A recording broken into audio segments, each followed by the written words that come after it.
There we go. Okay. Well, welcome. My name is Bill Filler. I've been working with Edwin in trying to create a culture of empathy for about 3 years. Edwin has been at it much longer than that, 12 years, and so has Lou Zwire. And we have some other really talented facilitators here. Um, and the reason I got into it is because I was a special education teacher teaching severely emotionally disturbed children and their families in crisis for about 40 years. And my work's not done. And I felt that this was the best way to really get people to be heard. Because when people feel heard, it really does create changes. And that's very profound for me. So I'll invite everybody else to start on the introductions, and I'll just go around my screen for brevity's sake. Sue. And it was just your name, your location, sorry. and just a quick comment of why you're taking the training. Thank you. Oh, hi. I got that. Thanks, Bill. I'm Sue Dean and I'm from Sydney, and I currently work at a university where I teach healthcare students, nurses and other healthcare students, and just became interested in empathy because of the evidence that unfortunately empathy is in a bit of a decline in healthcare. Great. Thanks, Sue. Leona? Hi everyone, I'm Leona on Gadigal country, which is otherwise known as Sydney, Australia. I come from an adult education background here in Australia, and empathy in education, particularly, in adult learning context, or in any context, but my experience has been adult learning context, so valuable. And I've been involved in empathy circles and cafes through the climate movement, and being able to listen deeply into difference and controversial topics has been really important in social justice movements. Thank you. Thank you, Leona. David?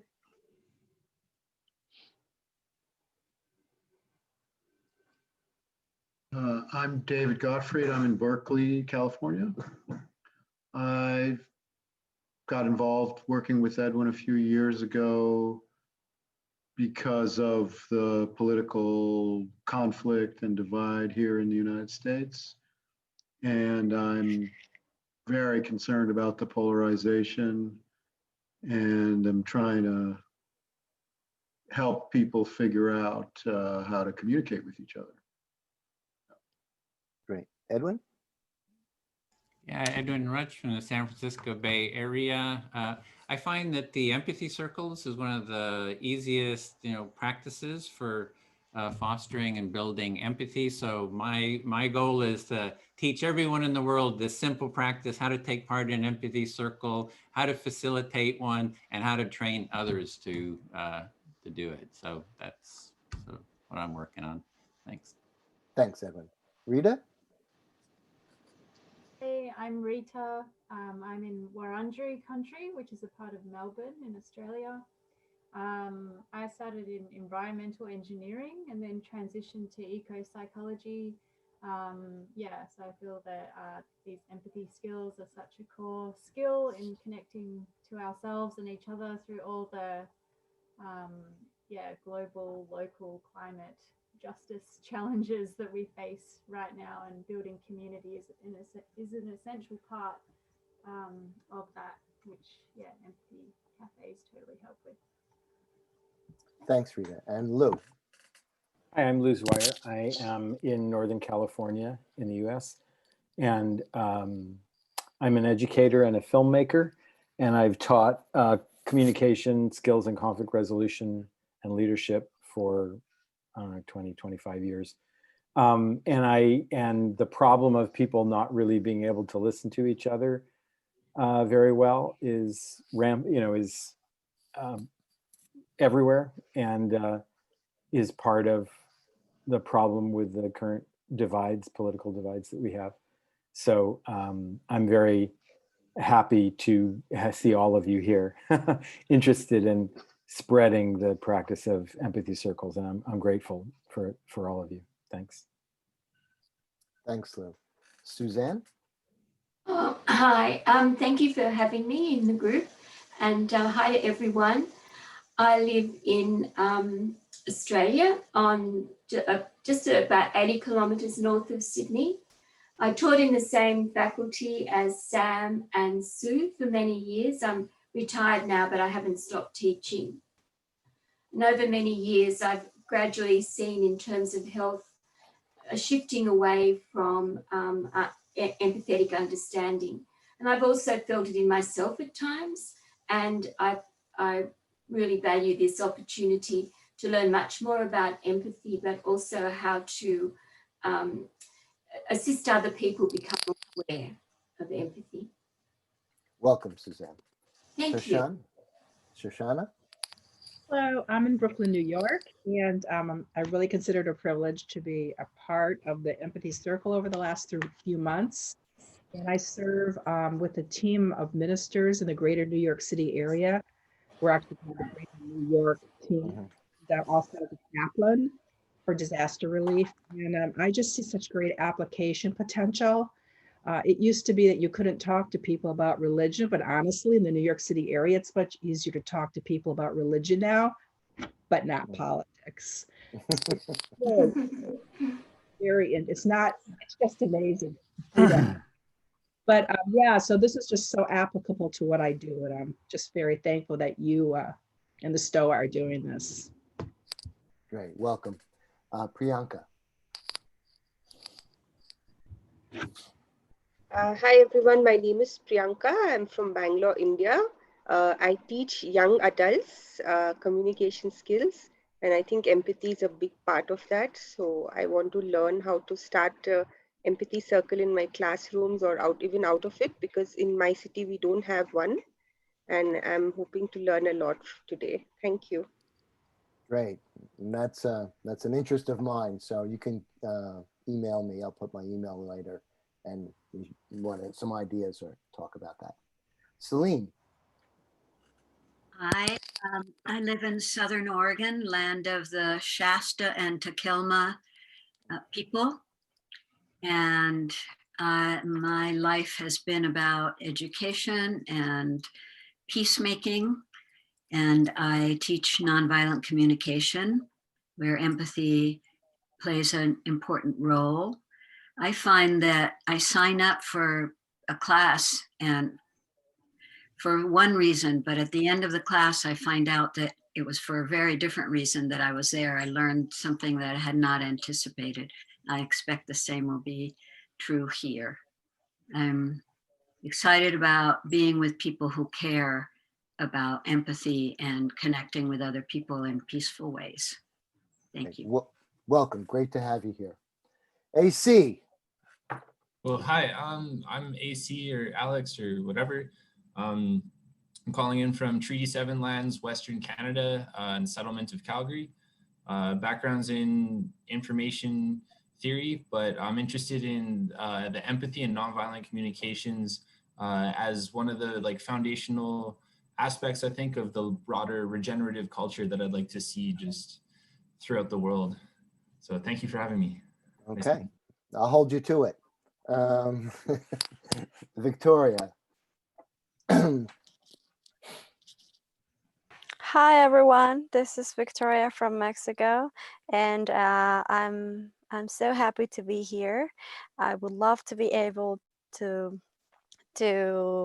practice more empathy circles, and because I truly believe that this culture of empathy can really save our lives. Thank you. Great, welcome, Victoria. Samantha. Hi, I'm Samantha, or Sam, it's good. I am in Sydney, Australia. I work with Sue and Suzanne, and I've met Shani before.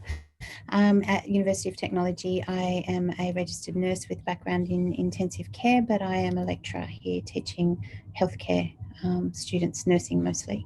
And my passion is empathy and compassion in healthcare and looking after the people that look after the people. So it's basically healthcare wellbeing. It's my thing. So I'm thinking this is going to be amazing for them. Yeah, we actually have done some. Edwin reached out and we were doing some empathy circles with doctors and trainees in New York during the worst of the epidemic. Right. So, Great. Tatiana.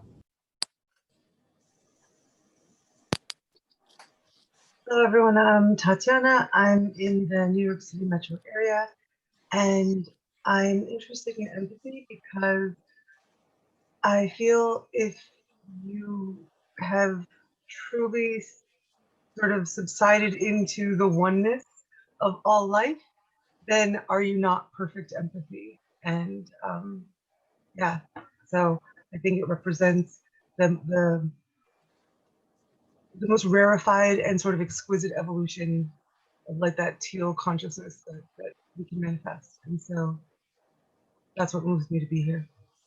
Great. It's a great addition. Welcome. Kavita, if I pronounced that right. Yes.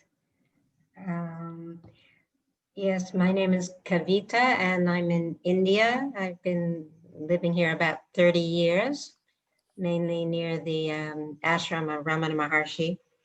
And I've been involved in the XR empathy circles, XR regenerative culture empathy circles on Thursdays.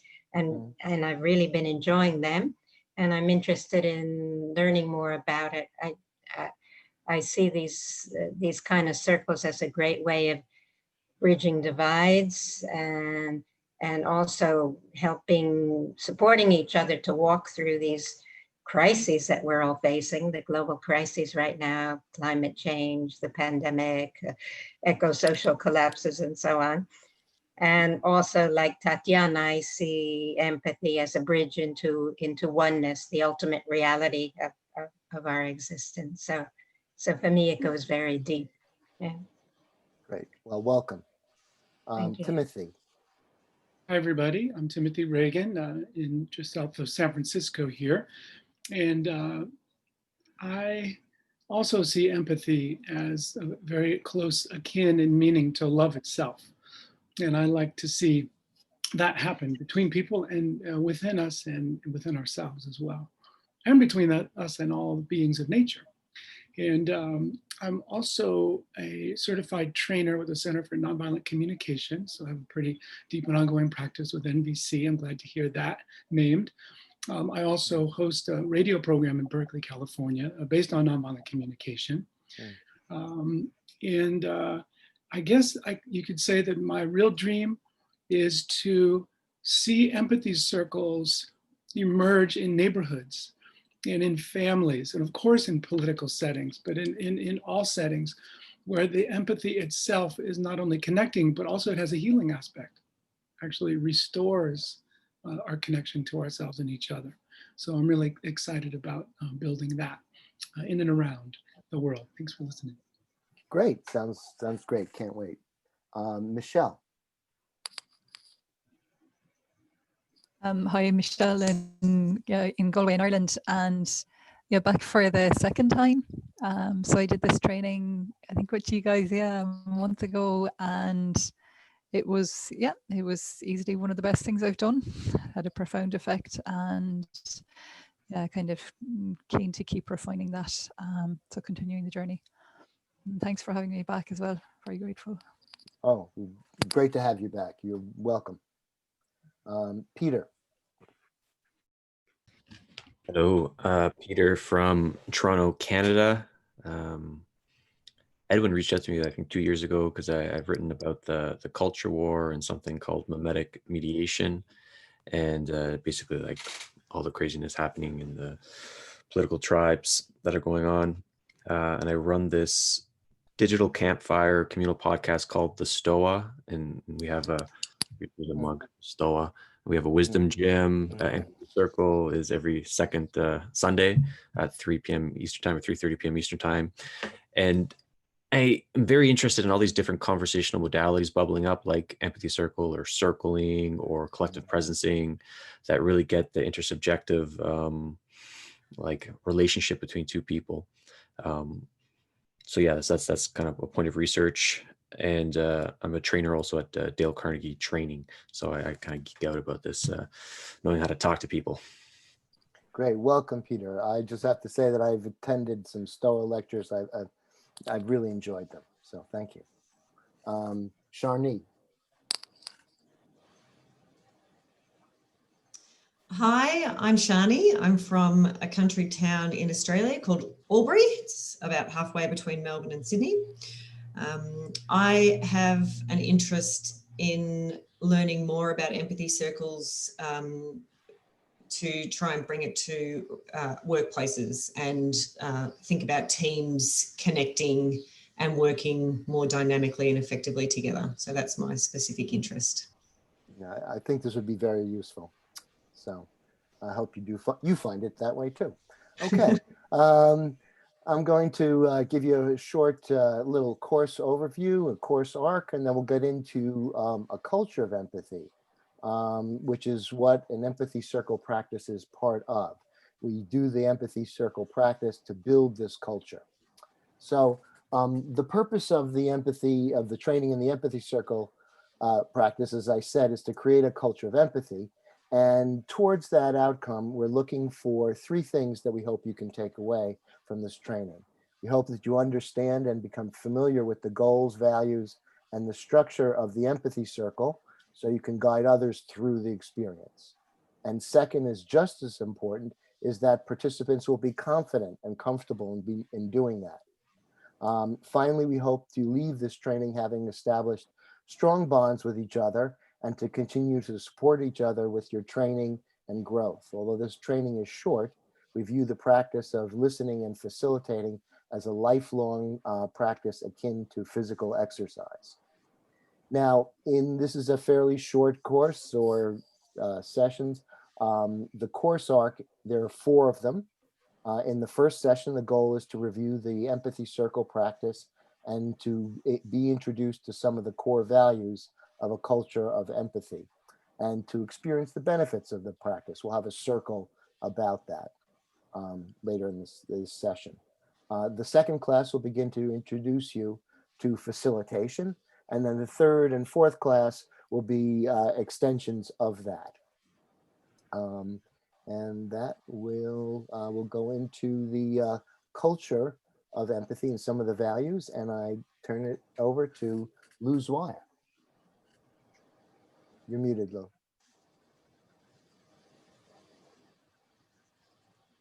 Lou, you can't hear you. Thanks, Yeah. Bill. Sorry. No problem. Yeah, so I'm pasting into the chat some text that describes some of the values of a culture of empathy. And I got to do it in 2 pieces because you can only put so much text in the chat at a time. Okay, so yeah, so the culture of empathy is a larger framing that the empathy circle is intended to help build. And the discussion about what is a culture of empathy and what are the values that underpin it is an ongoing discussion. But these are some of the things that we have come up with.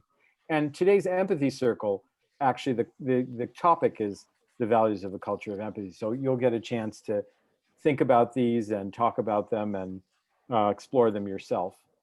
But so the first one is empathy, which is kind of obvious that empathy would be part of the value of a culture of empathy. And there are many different, and Edwin certainly knows this because he's studied empathy for 15 years or something like that, reads all the books and talks to all the experts. And there are many, many different definitions of what empathy is. And so we have here a definition of empathy that we are using for now. And so you can see that. Some of the other values are mutuality. So that's kind of a key one. The idea that, it's one thing to be empathic to someone else, to listen to someone else, or to listen to yourself and be present for them. But one of the things that creates a culture of empathy is that we do it for each other, that it's mutual. It's not just one way. There's mutual benefit involved. Authenticity or honesty sometimes the word honesty is used in place of authenticity. So that means, saying what's true for you, and being honest about that, even if it's hard to, or even if it's different than what someone else is saying. Care. So when we express ourselves and when we listen, listening is an act of care. The purpose of it is an act of care. And when we speak, we try to show care for ourselves and others when we do that. Curiosity. I'm not going to go through each one of these, but curiosity, openness, honesty, inclusion, equality. Equality is an important one. So the idea that in the empathy circle, we're all just people. We're not there's no status. No one's more important than someone else in the empathy circle. We don't bring our relationships, boss, our up-down relationships. So boss, employee, or parent, child, or whatever. The idea is to leave those differences in status outside the circle and to participate in the circle as just human beings. What one person said is not more important than what another person says. And that's kind of reinforced by the mutuality aspects of the empathy circle practice, the structure of it. And one of the nice things is that because there is that structure, the structure kind of is consistent with the values, and the structure kind of reinforces the values. So it's not as though people have to agree philosophically to these things. If they participate in the structure, they kind of are doing those things. The other thing I'll just say about the culture of empathy in general is the idea that people participate with the intention of holding these values, and that I think part of a culture of empathy is that we recognize that people may not be able to do these things perfectly all the time, and that we try to respond to that with understanding or care. That's part of a culture of empathy. I think that's it. I think I need to say more about it than that. Now this is not meant to be an exhaustive explanation, just kind of an introduction. And we're going to be exploring it more in the circle today. So I don't know if any of the other instructors want to make a comment before I hand it back to Bill. Do you have anything to add? No? Okay, I'll hand it back to Bill. Okay, and so I'm going to give, because you'll be doing this, a brief introduction in the how-to. I know that many of you have taken the circles, done the circles and are familiar with this, but for people who might be watching for the first time, and also this is something that a facilitator does, is introduces people. So I will go ahead and I'll tell you right now, make plenty of mistakes. Can I just say something before you start, Bill? Sure, absolutely. So introducing the empathy circle is something we're going to ask you to do next class.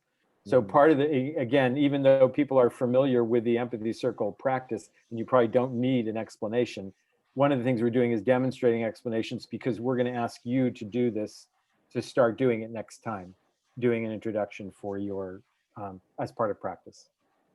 Okay, and so to hopefully take a little bit of stress off of you, generally in the structure or the cafe, or when you introduce it, there'll be time for questions, and there'll also be time for role modeling. So if you don't get everything the first time, it's okay. In the empathy circle, there are three roles. There's the speaker, there's the active listener, and then there are the passive listeners.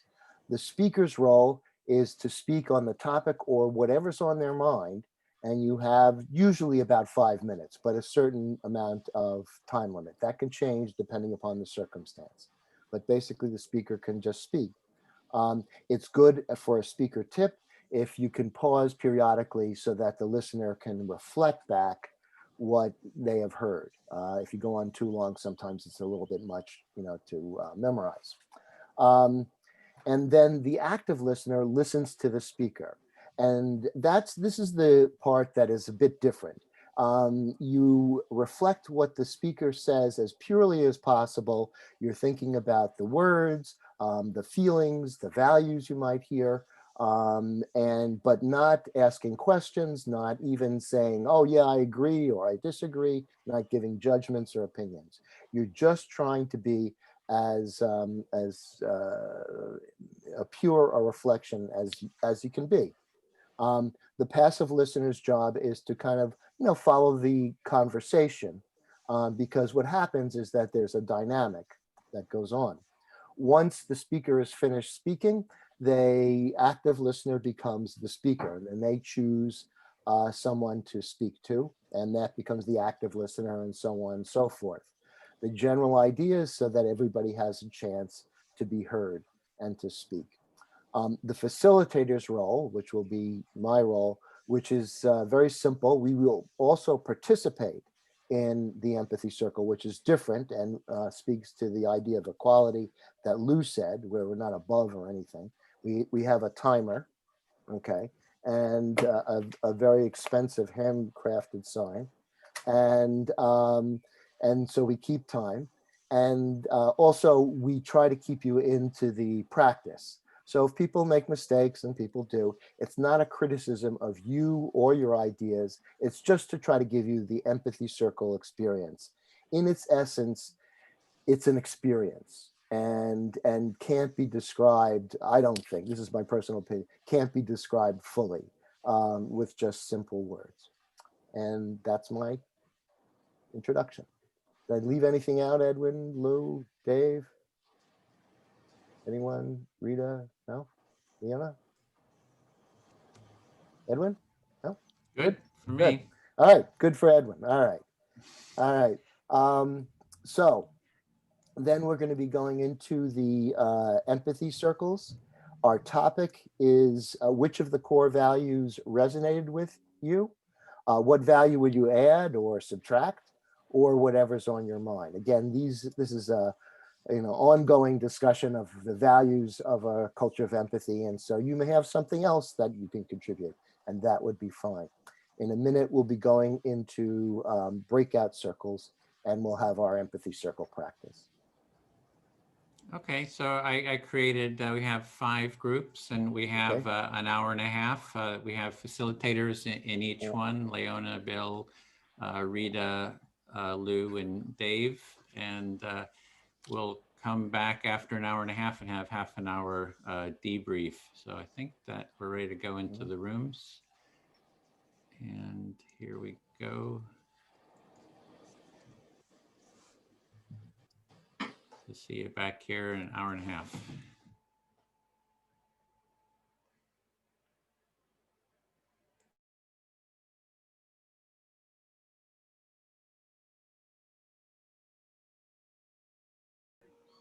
Hello. Hi, Edwin. You're joining In us. this group, because someone didn't show up, so I'm taking their place. No worries. Great. Well, Also, your audio's a bit low, Rita. I don't know if there's anything you can do to bump it up. is that any better? I'll just turn my volume up. It's a little soft. Is it better like this? Or not? I'll try get another headphone.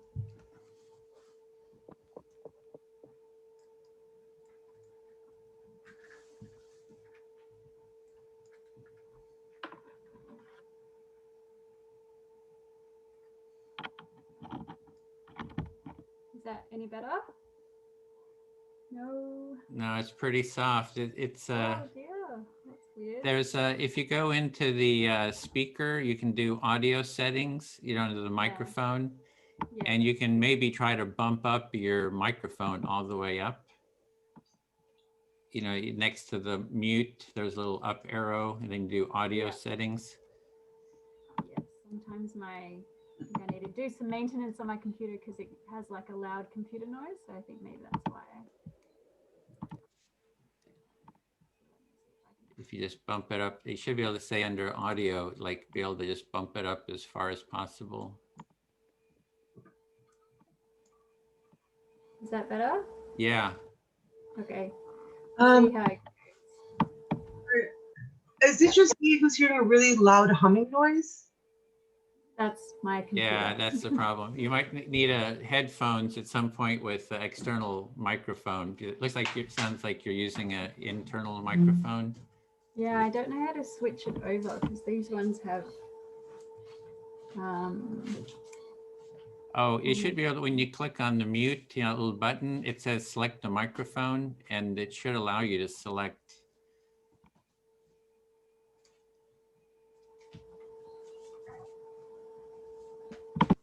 A little. Is that any better? Still, I think you're still using the onboard. You keep Anyway, speaking. I can just turn my microphone off when I'm not speaking because I'm not really sure how to switch it over. If you click that little up arrow, does it not bring up a window that says select the microphone and gives you a set of options for? Yeah, it does. It says stereo mix and microphone. So I had it on. That sounds better. Whatever you just did. Yeah, but we don't hear her. But the thing is, we don't hear you at all. It just totally muted you. So Yeah, sorry. Just kidding.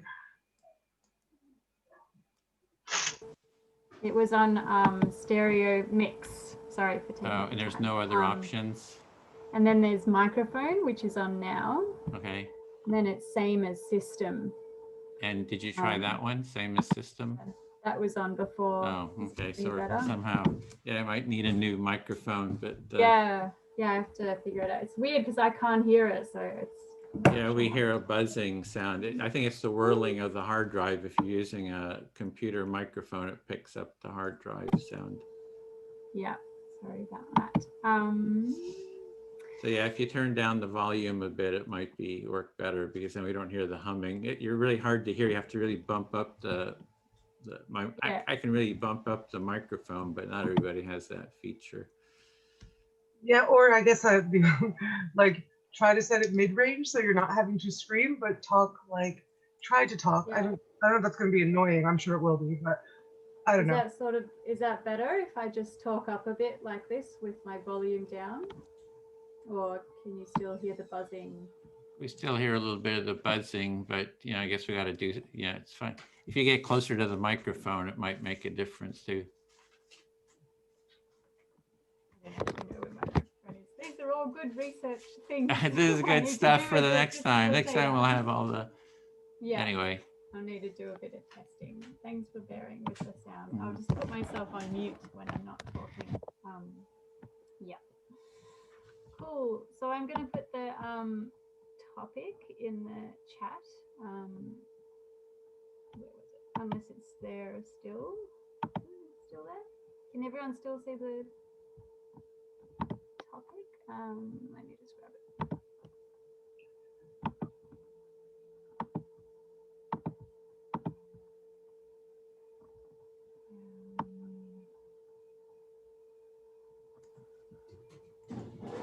Okay.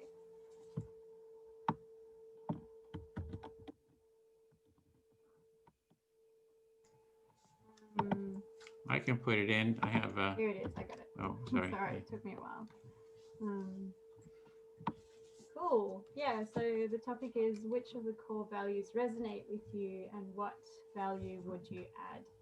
And if you need to just reference the values, I'll just post those again. You can just hop over to the website and they're all listed there again. Yeah, so as you know, like in the first round, I'll be the active listener just to model how it goes. But since we've all had practice in it, it should be quite easy. Yeah, does anyone feel like being the speaker first? And before we start, does anyone have any particular questions or clarifications about what we're doing in this circle? It all makes sense. Cool. And I'm just going to be also timing. So yeah, I'll put like a 5-minute timer on. And then I'll hold up this sign. when the time is up, and then you can just slowly bring that speaking to a close when it's your turn. Yeah. So is anyone wanting to be a speaker first? Okay, Shoshana, go ahead. You'll have to unmute yourself though. Okay. Go ahead. I think the one that resonated initially with me first is care. And probably because that's the focus of everything I do, is to my personal mission is to care for humanity. So at the moment you're feeling that the value that resonates with you most is care, because yeah, you have a sense of care for humanity. Yes, and it's actually really been interesting to me in my own personal journey, because I had been very focused on, for maybe 40 years, more focused on caring for people who were interested in what I had to offer in my religious discipline. But in the last season of my professional life, actually, in being a chaplain, I've really expanded that to all of humanity, and not just those who are interested in what I profess to believe. So you've seen how your listening and your care has evolved over time, and where it used to be more focused on people who have your similar views, and now you can see that it's actually expanded to humanity, a deeper care for humanity. Yeah, and then I think the second value that resonates with me is honesty. And I find that in the culture at large, lying is just, it's just like normal. It's just a given. That's my experience in speaking with people. There's no sense of wrongness to it. And so I really like the value of honesty. I don't see a point in speaking if our words are not honest. So it's quite troubling to me to see all the dishonesty in the culture, which was modeled for us very loudly over the last number of years in politics. You said that honesty is another top value for you within the spectrum of empathy, and yeah, and that you see that there's a lot of dishonesty happening in politics and in the communities around you, and for you there's almost no point in speaking and sharing unless we can be honest with each other. Yeah, and that definitely takes a willingness to be vulnerable. And I think that's why people lie a lot, is they don't feel safe to tell the truth about their views or their feelings. So I think this culture of empathy, creating these circles, gives you such a safe place to do that, which makes me really want to be part of it. So you're really noting that people's barriers to being honest is maybe around their vulnerability, and their fear of being vulnerable. Yeah, and that you feel that these circles create a sense of safety, and that really encourages you to be a part of it. Did I get that right? That's right. And I was speaking with a friend of mine today about this process, and that I was, coming to this training, and I told my friend that, and I hadn't processed it until I spoke it. I said, I think that being in the empathy circle is the first time in my entire life that I've been in a situation where I had 5 minutes to have a person just reflect back and listen to what I'm saying.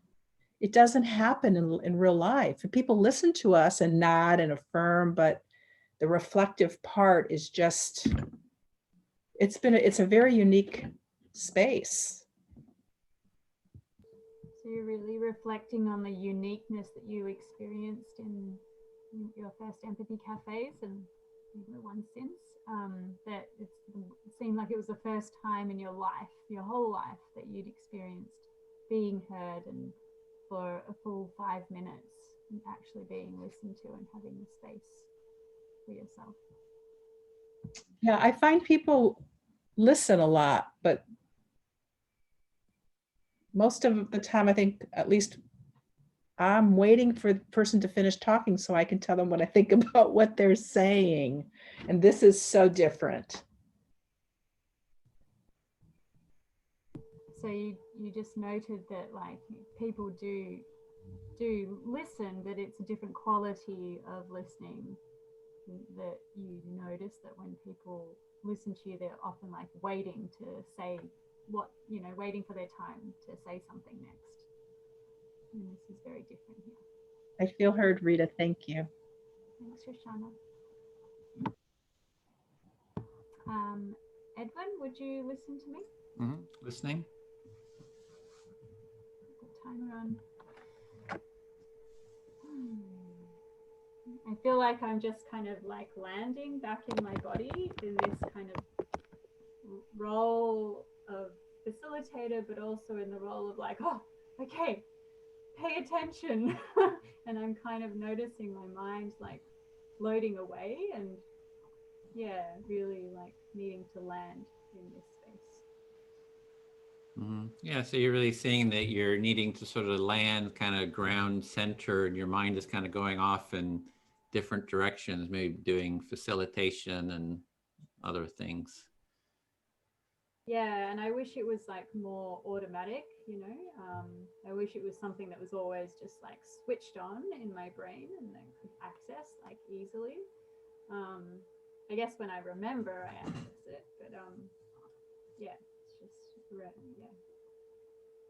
it requires a lot of So somehow you'd like to be more grounded, like automatically grounded, that you have a sort of automatic grounding instead of having to sort of consciously sort of think about it. Yeah, and I guess that just takes practice. But what I value in in the I'm just going to read the question again myself. Which of the core values resonate with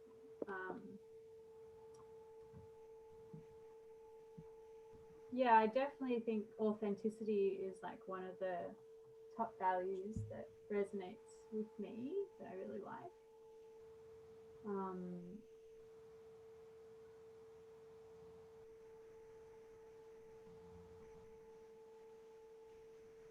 Yeah, I really appreciate like being able to have these deep discussions and really hearing what is real for someone and not having this need to like hide,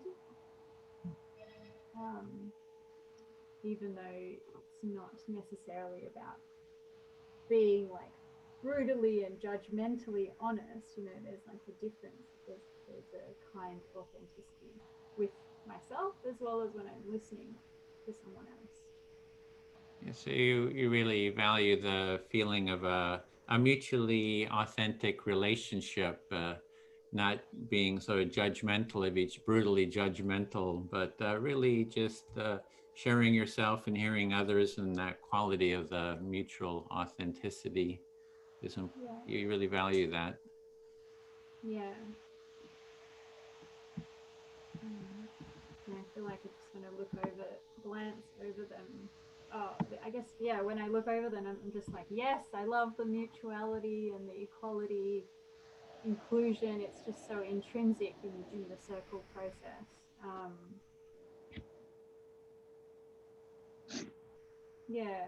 And the curiosity, I feel like they're all such rich parts of the way I like to just live my life.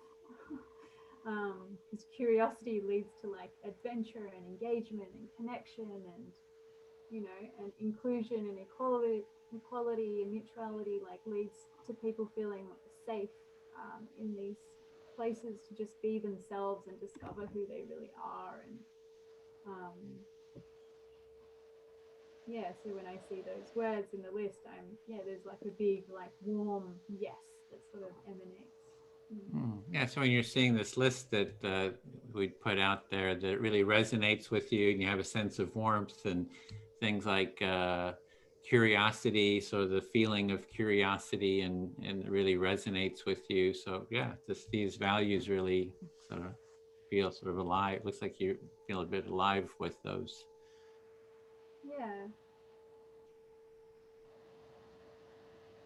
And I can just sort of like notice other like questions in my mind about like how to really engage people in this work, because there is this sense of you know, like vulnerability and fear initially when people hear about it maybe,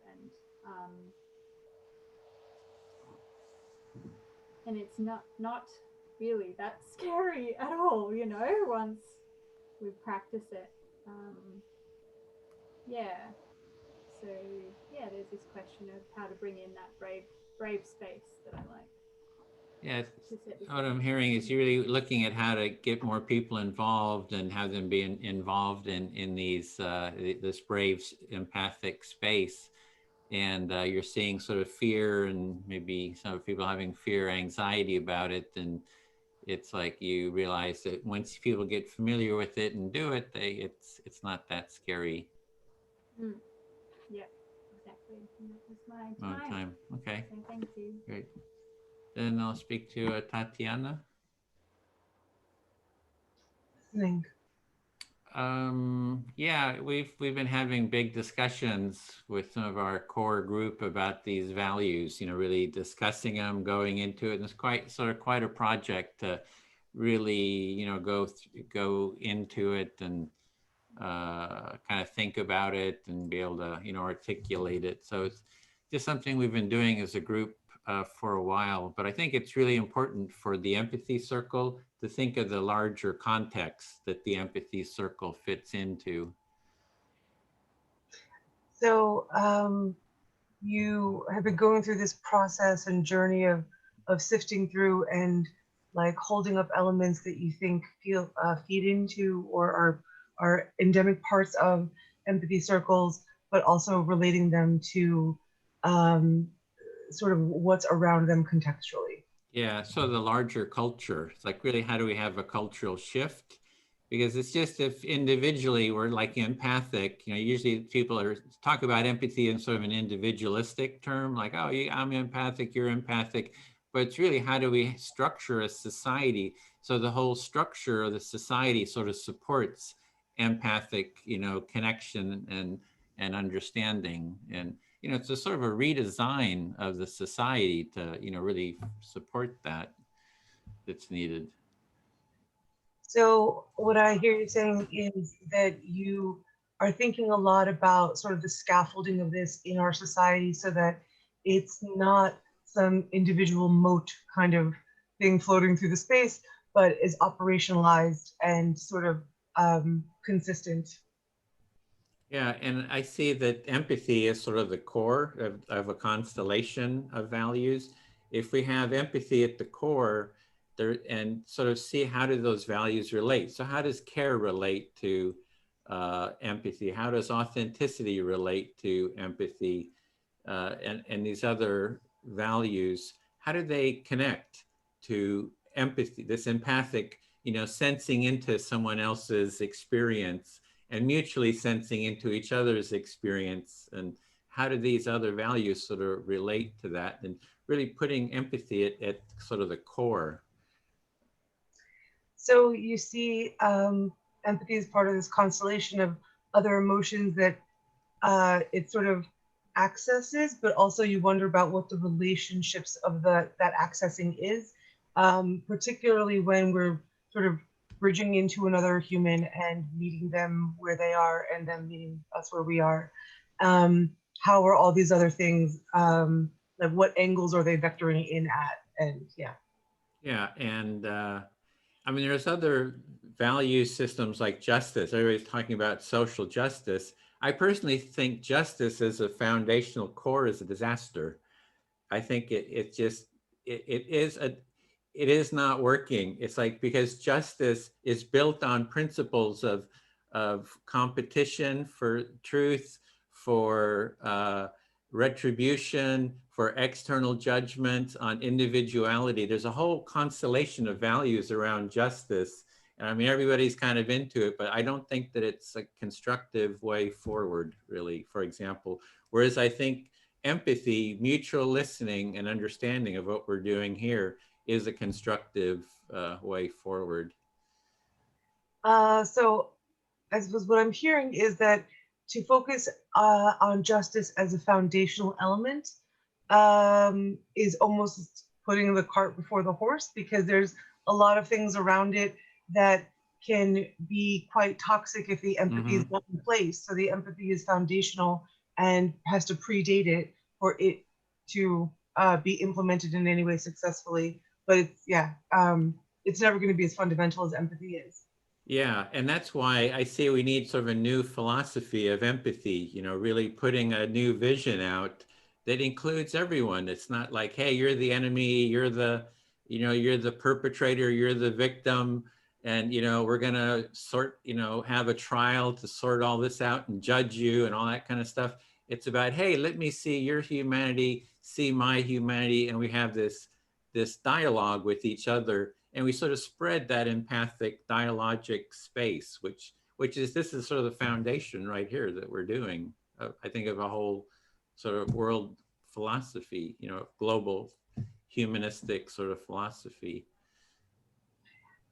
So I'm hearing that you see empathy as transcending, and actually not even transcending, reversing our tendency to see the negative in others and feel a need to like label them or blame them or judge them. Empathy is the reversal and the neutralizer of that, where instead of looking for what we can look down on them for, we look for what we can celebrate in them and just meet them with like humility and humanity. And create connection, and I feel heard, yeah.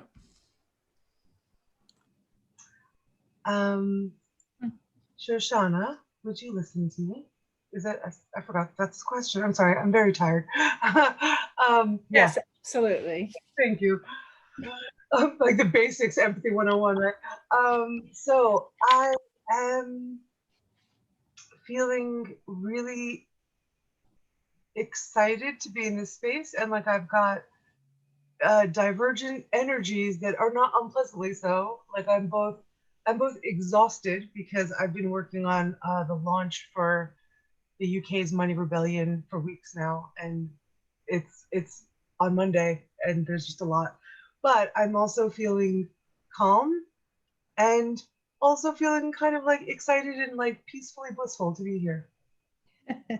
So Tatiana, I hear you saying that, well, first I heard you say you were exhausted, but at the same time, it's a bit divergent because at the same time you feel excited and that you have been exerting a lot of energy in the UK Money Rebellion, which sounds like that has, might be part of why you feel exhausted, but at the same time you have a calmness and you're excited to be here and to be participating. Is that right? Indeed, yes. And I guess I felt like I was stressing out. I mean, not really stressing out, but just, you know, had a lot on my plate. I'm the head of the M&M team. I'm also helping project manage the launch. I'm also now holding press liaison because we couldn't get somebody to fill it. Well, at the same time, I'm the coordinator for the global Twitter account. So there's just a lot going on.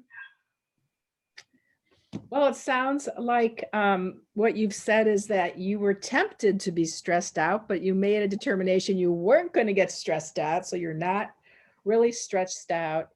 And it sounds like you're verbally processing the project launch and the Twitter account that you're going to be in charge of, and that it's you find that you have a lot of capabilities and you're being asked to do a lot of things that you are capable of doing.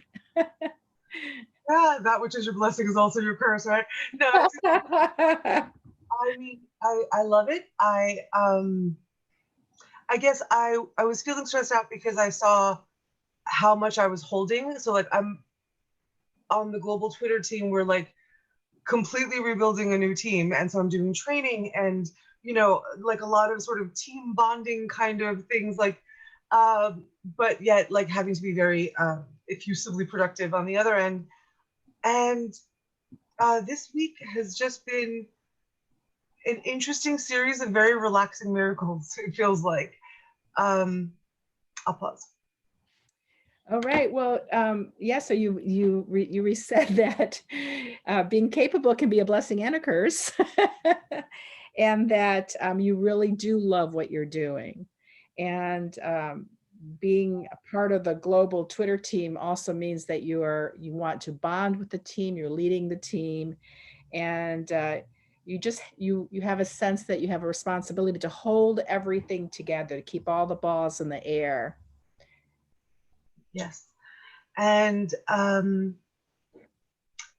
I feel as though the cosmos has brought massively beautiful things into my life every single day this week that they almost feel intended as a reassurance of like, everything's going to be amazing. Don't worry. And it's really freeing.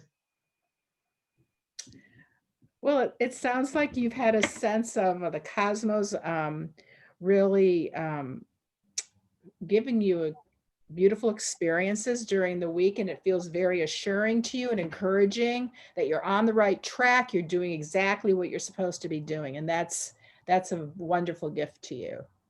Yes, and I'm very excited, though feeling a little bit nervous about the launch. Then not just nervous about how critically negative the media is going to spin it, because it's a sort of a fundamental challenge to the political economy and the system.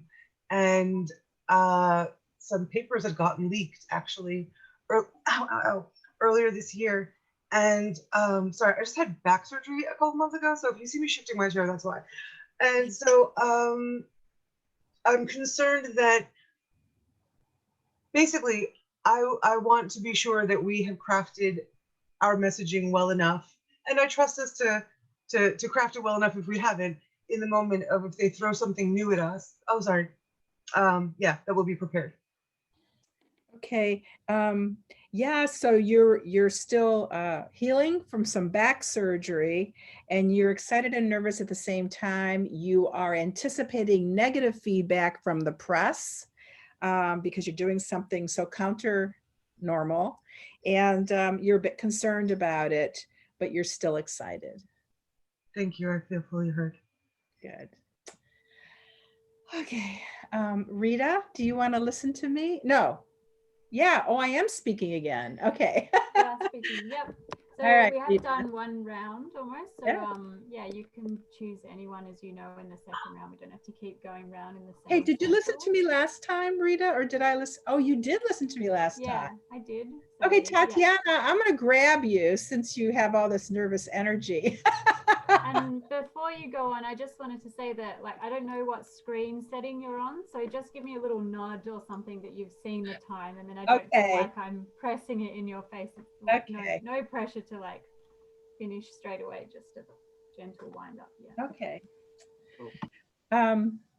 Yeah. Okay. So I am currently involved in, I can't even count them, 3, I think, different quite large Zoom events every week that I facilitate. And I've thrown out a soft pitch. They're all ladies, to these ladies to see if they were interested in the Empathy Circle. And I have sent out the 6-minute video to quite a number of them. I was actually surprised at the positive response. So you participate in these 3 large Zooms every week that you facilitate, and you've thrown out a soft pitch to all ladies, because they're all female that are involved, and sent them the 6-minute video, and have been pleasantly surprised by the positive response. Yeah, and I also have recruited two of these women to start it. They're going to be attending the Empathy Circle on Sunday so that they can take, 3 sessions and enter this training, because I'm obviously going to need some facilitators. So I'm so excited, because I feel like this is such a, as I said earlier about my vision for my own work is expanding to serve all humanity. And I just feel like the Empathy Circle is such a wonderful vehicle to do that, because it's not narrow, it's inclusive, which is one of the core values. So you're excited because you feel that the inclusivity and sort of 360 expansion that engaging in empathy circles and facilitating them is going to afford you, and also that these two women are going to be joining you on the journey. So they're starting their empathy circle this Sunday, so they can be facilitators and you can implement this among your groups.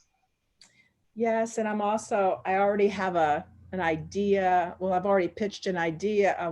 I have a facility in the Westville, in Greenwich Village. It's not the West, it's Greenwich Village, that will be available to me once we get a vaccine. It's right by NYU. And I just think that it would be so interesting, because I think that on-site live empathy circle opportunity, I mean, we could set it up in Washington Square Park, or we could bring them into our facility in Greenwich Village. But I could just see the mix of professors and students. And there's a lot of musicians and artists that live in that part of New York City.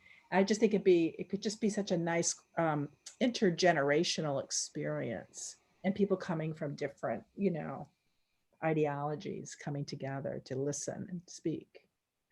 So I hear you wanting to sort of knit these different kinds of people together in this visioning that you're doing of what life will be like when COVID is over. Well, I mean, when the lockdown is lifted, and there's a space available to you that's near NYU, and whether you do it inside or outside, you just love the idea of bringing all these different kinds of people together, like creatives and academics and whomever else who might want to take part. Yeah. And another really fun thing for me personally has been that my adult son had been attending these empathy circles, and he's the one who said, "Mom, you got to go. You're going to love this." And it has actually added a really nice dimension to our personal relationship. We visited him, and he and I now engage in reflective listening. And yeah, that's been really special for me. So you find it really special that your entry into these spaces was through your adult son, and not only did he inspire you to attend, but it has also elevated the nature of your communing with him. Yeah, so I'm really hoping that I can also do this with our daughter. I have an adult daughter, and she doesn't like to engage in deep conversations with me. She just goes, "Mom, Mom, Mom." So I'm hoping, I've been speaking with her about it, but I'm hoping that somehow, she'll want to participate.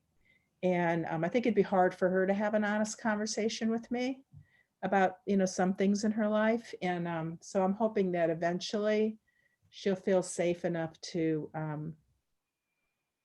practice with me. So you're experiencing some sort of like forceful distancing from your daughter in engaging in the same practice, and there's a lot of eagerness on your behalf to experience that, but you're being patient and waiting because you're just really hopeful that you'll be able to share that with her as you do with your son. Yes, I feel heard. Thank you very much, Tatiana. Oh, it's my turn now. I saw Tom. I realized after I finished the first go, because of the exhaustion, I didn't do the task, which I will do now. So I don't, Edwin, would you, Listening? thank you. So I think of the values, the one that, as I was reading over the list, I mean, of course, like they all sort of check boxes as you're going through, but the one that sprang for me was authenticity. As a counterpoint to honesty, because specifically I feel that when we talk about authenticity, we are talking about authenticity with ourselves first, because you can't be authentic externally unless you've done so internally. So you check off all the values, but the one that really jumps out at you is authenticity, and it's because you have to be authentic with yourself before you can sort of be honest with others. So it's like that's why it's more important to you. Indeed, and I think the other reason why authenticity is so important to me is that we cannot really achieve authenticity until we've learned how to negotiate kindness and empathy towards ourselves. Because if there's even like a frisson of negativity that is not going to be pleasant or throw sand into the emotional works, as it were, you're not really in a place of peace. So you need a certain context for that authenticity to come out.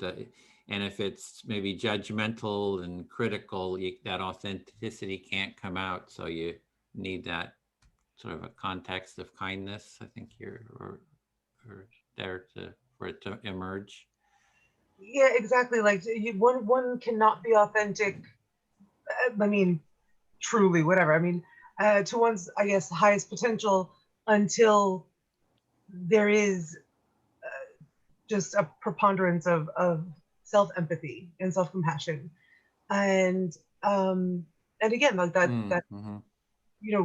it creates the texture and the fabric of all empathy without. So the work that we're doing feels like it is predicated on a gentle, like self-loving, not that sounds arrogant, but I almost want to say like a self-nurturing principle of authenticity before we can try to create empathy in a larger context or further afield.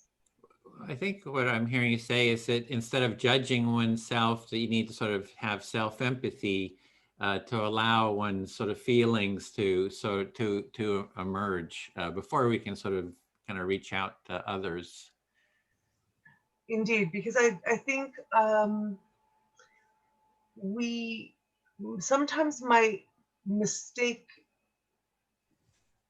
as empathy what is like traumatic. Like, you're a really nice person, so you think you're empathetic, but maybe you feel like you're empathetic because you're so sensitive because things hurt a lot, but being truly empathetic, like, is joyous, not painful. So some people, you feel that if you're sensing others' pain, then you're being empathic, but really being empathic is about, feeling joy too.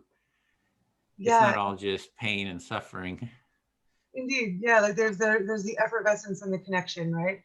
And just that reminded me. So the thing that I would add here that I was searching for is something to do with an element of like glee or giddiness or mirth, right? It makes me think of, there's a great quote by James Baldwin that says, always maintain a laughable distance between who you are and who you portray yourself to be in life. And I guess it's also just because I have like a really little kid sort of giddy like heart. And so I'm just looking for something that's like fun and joy and laughter, because I feel laughter is massive for empathy. And so I'm craving like some element of that. Yeah, so you're really craving, what I'm hearing is you're craving sort of an element of mirth and joy and giddiness, and so that's really what you're looking for, and sort of practices maybe that have that. Indeed, because there's something about empathy and its relationship to playfulness and that kind of giddiness, um, that feels very innocent. Like empathy itself feels innocent. It feels clean, it feels pristine, there's no judgment, there's no like negativity, there's no reacting out of trauma. There's just this perfect bliss of communing with other life. And yeah, that kind of giddy, gleeful little kidness sort of goes along with that sense of pristine, like untouched, unspoiled beauty. Yeah, so when you're connecting empathically with someone, there's sort of a clean, untouched beauty to it, and that's sort of makes you joyful and giddy, and yeah, versus other things kind of getting in there. Indeed, thank you. I feel fully Okay. heard. Oh, great. Then Rita. Yeah, that's so interesting. I really enjoy hearing everybody's sort of insights about this.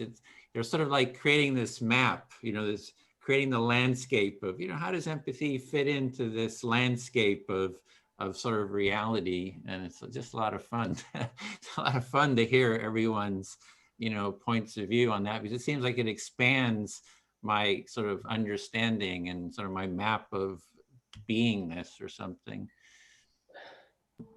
So at the moment, you're really just like enjoying everyone's like experience of empathy, because it really expands your map of how you understand it yourself as well. Yeah, and I see, in terms of placing in our group, we're talking about empathy, the values, and I see empathy as sort of like this central value to sort of focus on, to kind of hold in my awareness in that space. And how do these other values sort of fit in, relate to that?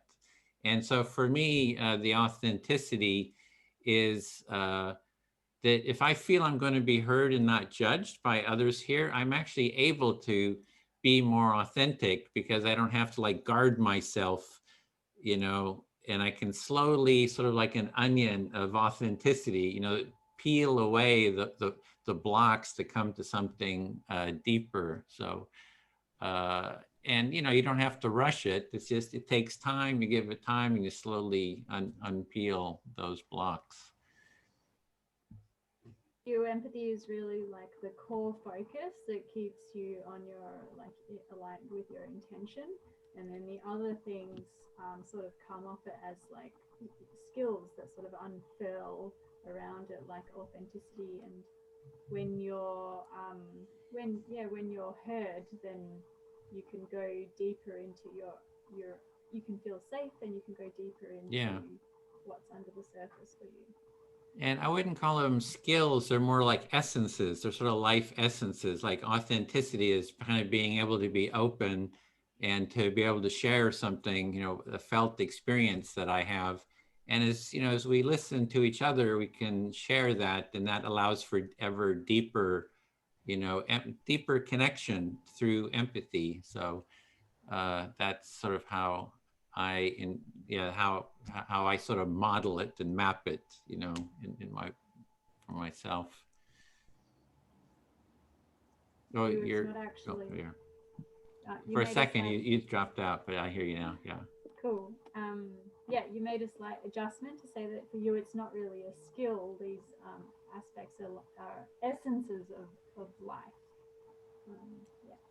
But still, in relationships, even when we do have empathy, I just see it, there are a lot of problems. It's like there's so much sort of packed under the rug, under the carpet, that when I do sort of start pulling away the layers, it's like Pandora's box of all these feelings and issues that people have it's almost like it opens it up, and it's like we got to kind of work through all these, and it's like, oh my God, there's so much to sort of work through, all this, this painful energy. It's not all bliss because of this maybe Pandora's box, even though I really value that humor.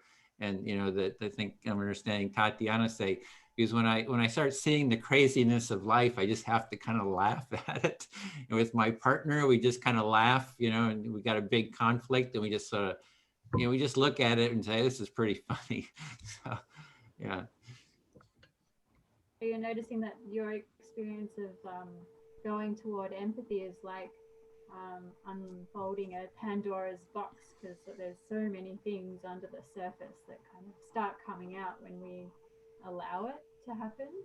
And then within that, you also like find some humor in that happening, in like, you know, your conflicts or challenges or discussions with your partner, and you kind of just laugh at the craziness of life. Yeah, and I somehow see that as maybe related to what Tatiana is saying, is that, you know, you just have to see it as sort of the craziness of life sometimes, to just release all that tension. Yeah. Really connect that with what Tatiana said about, yeah, that there's like a humor in the way that there's like a funniness or an entertaining quality almost about releasing the craziness of life. Yeah, I feel fully heard. Thanks. Okay, great. Perfect timing. Shoshana, will you listen to me? Yes.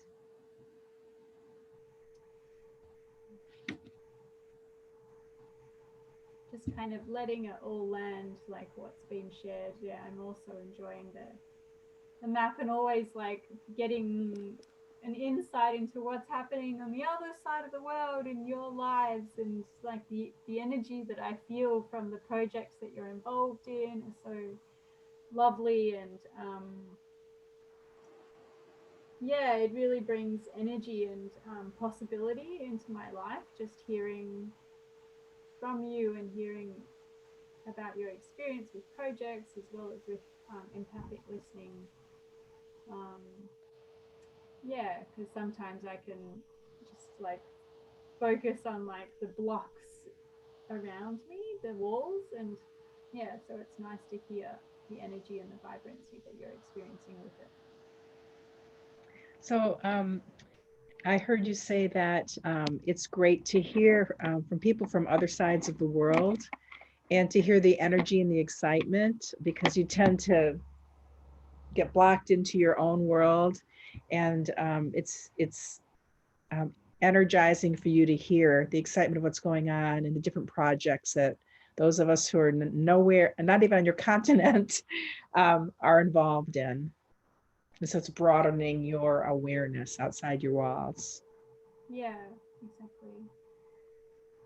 And yeah, I really like value the initial like opening that sort of happens with empathy circles. You know, people find it really amazing, and I find it really amazing just to facilitate and see other people's reactions with it, and like, oh, relief, you know, of like finally feeling heard, and this like magic and simple skill that anyone can learn after like 2 hours, you know.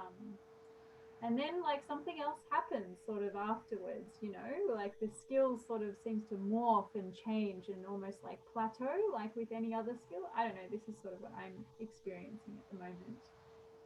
And I'll pause there.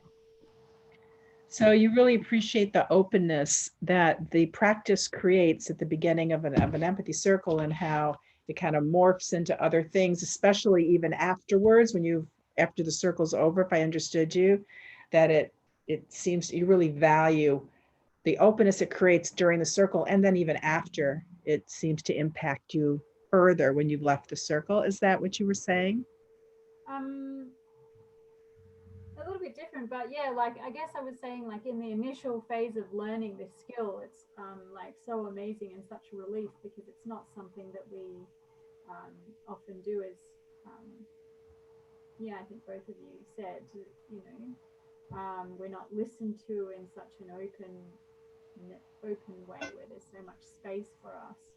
And then what happens, like what I've noticed sort of happen for me, or there's a wondering that's kind of in my field at the moment, and that's about like I really sense this sort of like need to connect it into like a whole sphere with like, you know, other skills, or maybe different contexts, because you know, with activists, you know, it's like it's great to have a conversation and then they leave, and then it's like almost becomes another reality. It doesn't get like fully integrated into their actions or the way they are in life, or they don't really see the connection about how it can go from empathic listening to changing a culture, you know? It's like somehow intangible. Mm. So initially, you've noticed that it's very amazing, this empathic listening, and you're trying to see how you can fit it into the broader areas, other areas of your life. So there's a more holistic experience of the empathic listening, connecting it with different areas of your life. Not just using it here and then going off and just doing life as it was before without this impacting that.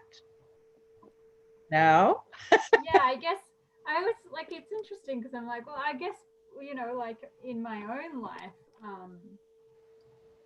maybe that's true. And I really was just reflecting on, you know, what it's like in other people's lives when, because I want other people to get it and to use it, but at the moment there's some kind of a disconnect or a yearning or not understanding the value, the real value of this skill at times, I think so.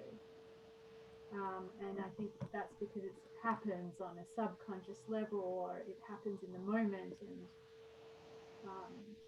and sometimes, well, I know that my brain kind of has trouble like acknowledging the progress that I've made, and that might not be a thing for everyone else, but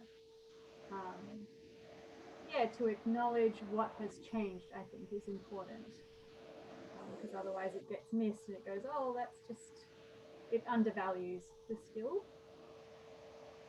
So you'd like to see the practice that you experience in the Empathy Circle valued more generally, not just when we're in the Empathy Circles, but you'd like to see it translate into real change in culture, that people, even those of us who are on these Empathy Circles, probably hundreds of people, would not just participate in it when we're here, but to really carry it with us and try to share it with the people in our sphere of influence. Exactly, I feel 100% heard. Ooh. Thank you, Shoshana. Yeah, I'm going to thank you. That was really challenging. Thank you. Edward, I want to ask you to listen to me because yeah, just because of who you are. So I'm curious to hear you reflect. So while Tatiana was speaking, you know, some things came up in my mind. And so when she talked about joy, what came into my mind was when we're being empathic when we're doing reflective listening, our goal is to be empathic to the person who's speaking. So if they have joy, we want to enter into their experience of joy. And it's really quite countercultural in the workplace. Like if a coworker of mine gets a big bonus, they're terrified to tell me because I'll be jealous, you know? And so I was thinking about that, and I'll pause and then I'll continue. You're just thinking about the empathy where someone is experiencing a feeling like joy. You know, how do you empathize with that? How do you sort of feel into that? And you're just sort of sounds like you're just sort of thinking about it, or what it really means. Because if they might be hiding some of their joy because they might be getting a bonus or something. They don't want to share it with you because you might get jealous instead of stepping into their excitement. Exactly. And so then I was thinking about, well, what would it take for me not to be jealous and to really to enter into their joy? And I was looking at the values. And so the word I thought of was love. And then it became very loud in my thinking process that love is not on this list. And then I said, okay, well, is empathy an expression of love? Is mutuality an expression of love? Is inclusion? I went through the list, you know. There was one that I wasn't sure about. But so I was just wondering where, I've heard you say a number of times, the core of all these is empathy, that it's foundational to all the core values. So I'm wondering, where does love fit in? Or is it kind of like the unspoken given? in this whole process or practice. Yeah, so you're just wondering, I'm hearing you're really wondering where or how love fits into this model. Is it, you know, where does it fit in? And just some curiosity about that. Yeah. Sounds like it's important to you. Love is maybe important to you, and you wanted to see how it fits in. Yes, that's right. You're hearing me. And then when you were speaking about, if I heard you right, about when your partner and you are having a conflict, and then you'll just kind of laugh and say, this is crazy. It made me think about the fact that my husband, we've been married very many years, like 30, I don't know, 5 years, and we really don't fight anymore at all. and I thought, well, why don't we fight anymore? And we don't fight because we really got to a place where, you know, we just recognize that it's better just to give up our rights. Like, you're good at my expense. Both of us are saying that. You're good at my expense. If we're both saying that, then when there's a conflict, one of us is pretty quick to say, I'm sorry, I was being a dope, you know, and we laugh. So I was just thinking about all that, you know, I'm kind of going everywhere, and I know, but it's just, I'm thinking about that in terms of love and conflict and empathy, and yeah. Yeah, so there's a lot of different ideas. You're sort of jumping around looking at these different, and one is about with your relationship with your husband, that if you have a conflict, you don't even have real conflicts because you sort of give in to each other, not at each other's expense, but you just, sounds like you've sort of worked something out there mutually. Yeah, and we laugh a lot. I'm such a dope, you know, but it's interesting. And that brings me back to my whole question of love, you know, is that how can he and I both say I'm a dope, you know? And I think it's because we're really being empathetic.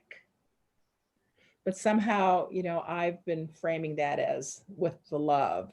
Anyway, so I'm just really kind of processing how, why, what does love fit into all of this? Yeah, again, just how does love fit in with empathy, and sort of this, how do they relate? And you have a lot of laughter in your relationship with your husband. Yeah, there were years we didn't. Like the first 34 and a half.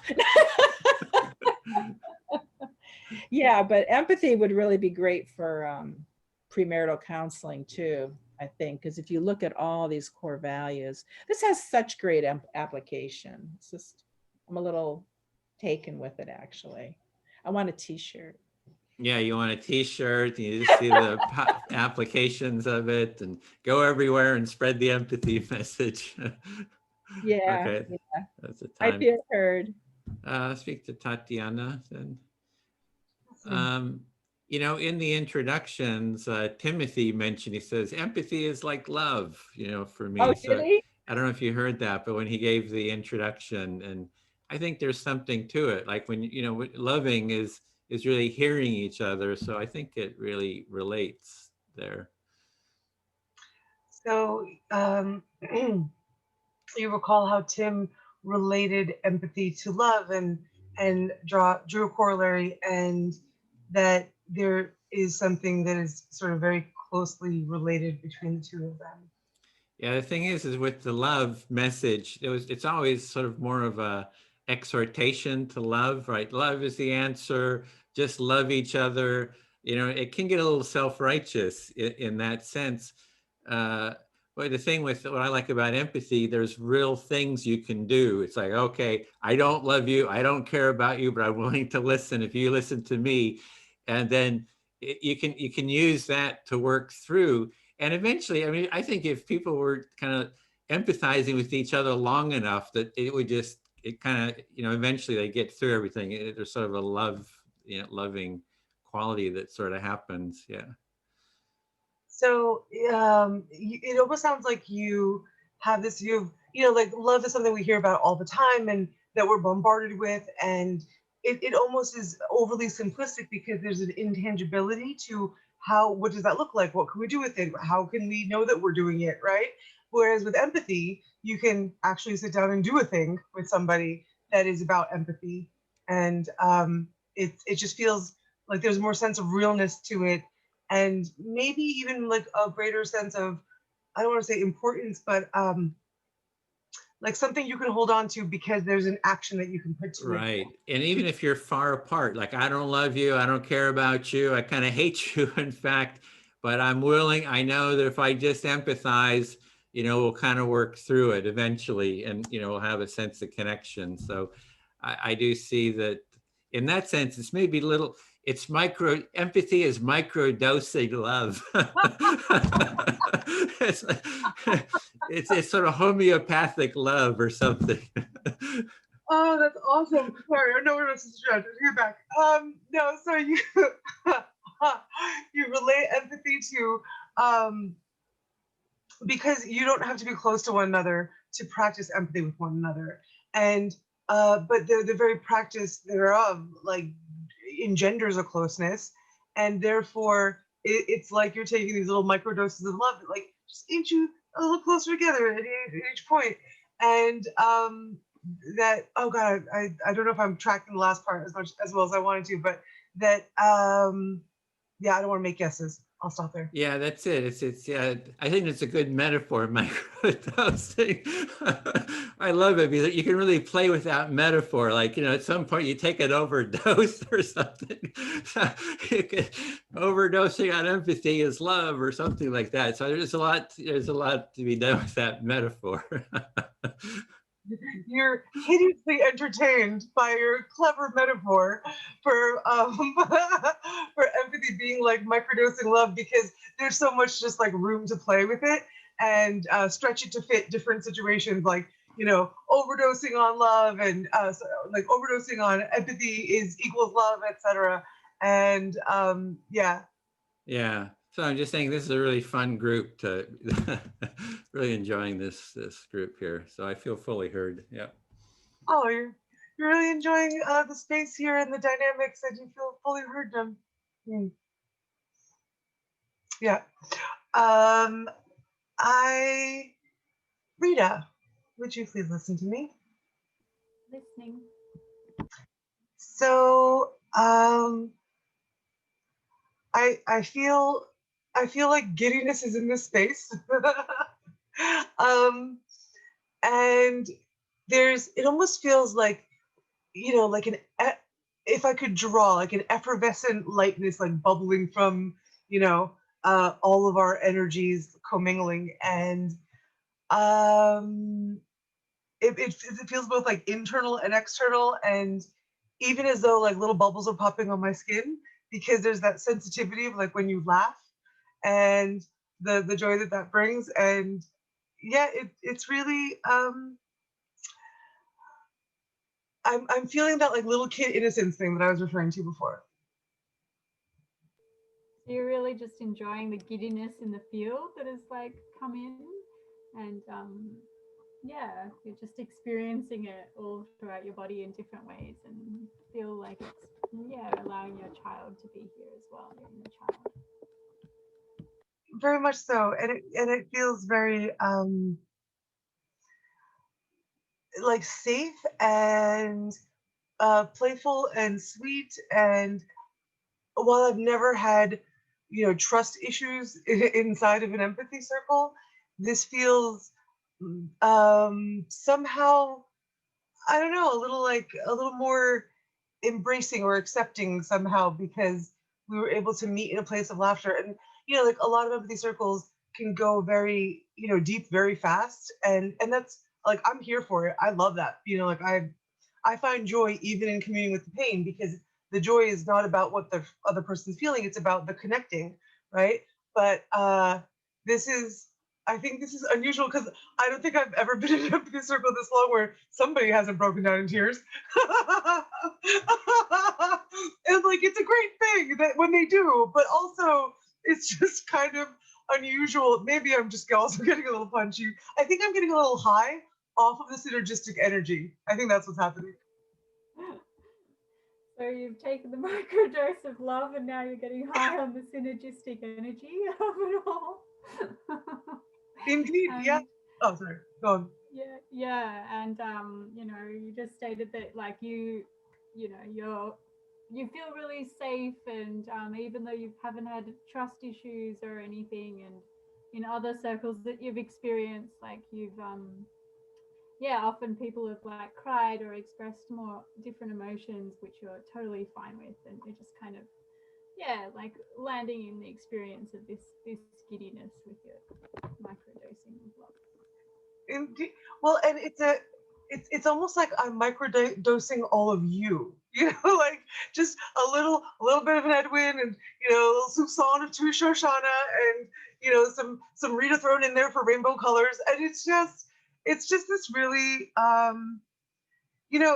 like I think there's something about the heaviness of what a lot of empty circles can look like that is really it's endearing, and it brings us closer together because we find this commonality in the depths, but it feels like when you go up a mountain and you get a little dizzy because the oxygen in the air is so thin, and like I feel like I'm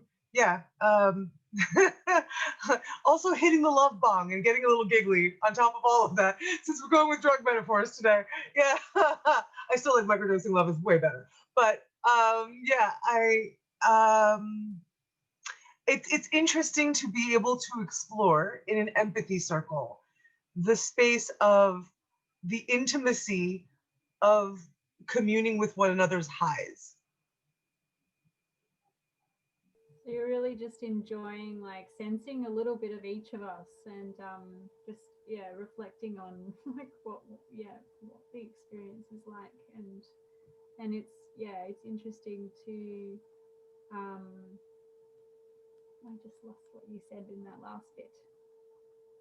Can you repeat that last sentence? Remember it? I haven't experienced this before in Empathy Circle, where we are sort of floating around with each other like this, and that it's kind of profound that we can feel the same closeness in coming together over the highs as we do over the lows. Right, so you're just like comparing the empathy circles, people have felt like connected through the lows, and in this one it feels like unique because we can feel connected through the highs and the joy that we're all experiencing. Yeah, exactly. And I'm finding myself really surprised at I feel so much more awake right now than I did when I first got here, and just because of that mirroring and like synergistic kind of thing. I feel like I'm just using the same words over and over again because my brain cells are too tired to create new words, but I've got decent ones that I can just keep rolling out there. They're saying what I mean, so it's fine. So you're also just noticing that you feel more energized, through this energy that we've shared, and you're enjoying that. I think I feel fully heard. Thank you. Thanks, Tatiana. Actually, I'm going to choose you if you're okay to listen to me, Tatiana. Oh, I'd love to. One that hasn't. I'm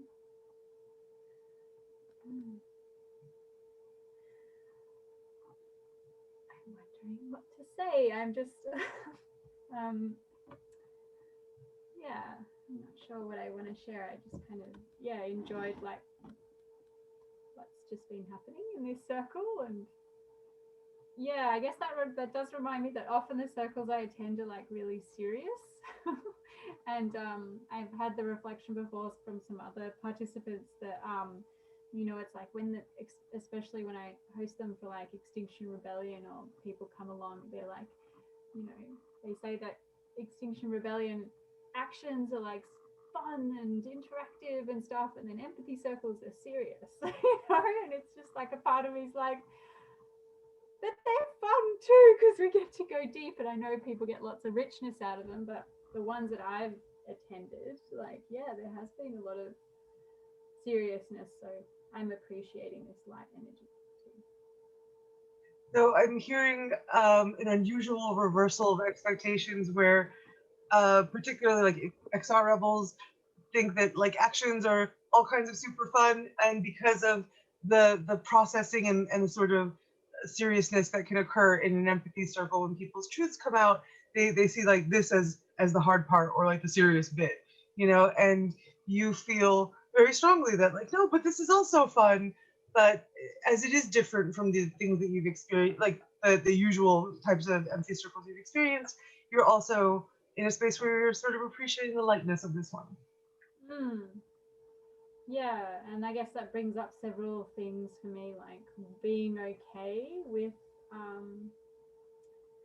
people's process around getting used to being in a serious environment sometimes, and working out or finding ways to feel nourished by that, because I totally feel nourished by being seen in my anger and sadness, and practicing riding that bike of okayness with discomfort.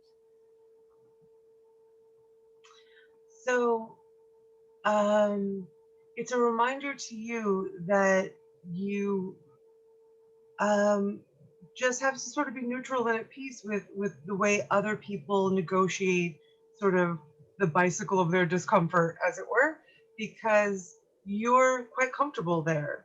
And wherever you are, you accept yourself, and you understand that for some people, it's not as uncomplicated as it might be for you. And so it sounds like you talked yourself into some more empathy there, I guess.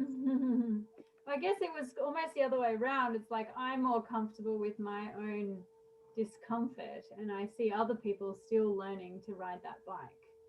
So it's sort of like twofold for me, like one about like being okay with other people's discomfort, and then learning to ride their bike of discomfort and finding joy in that.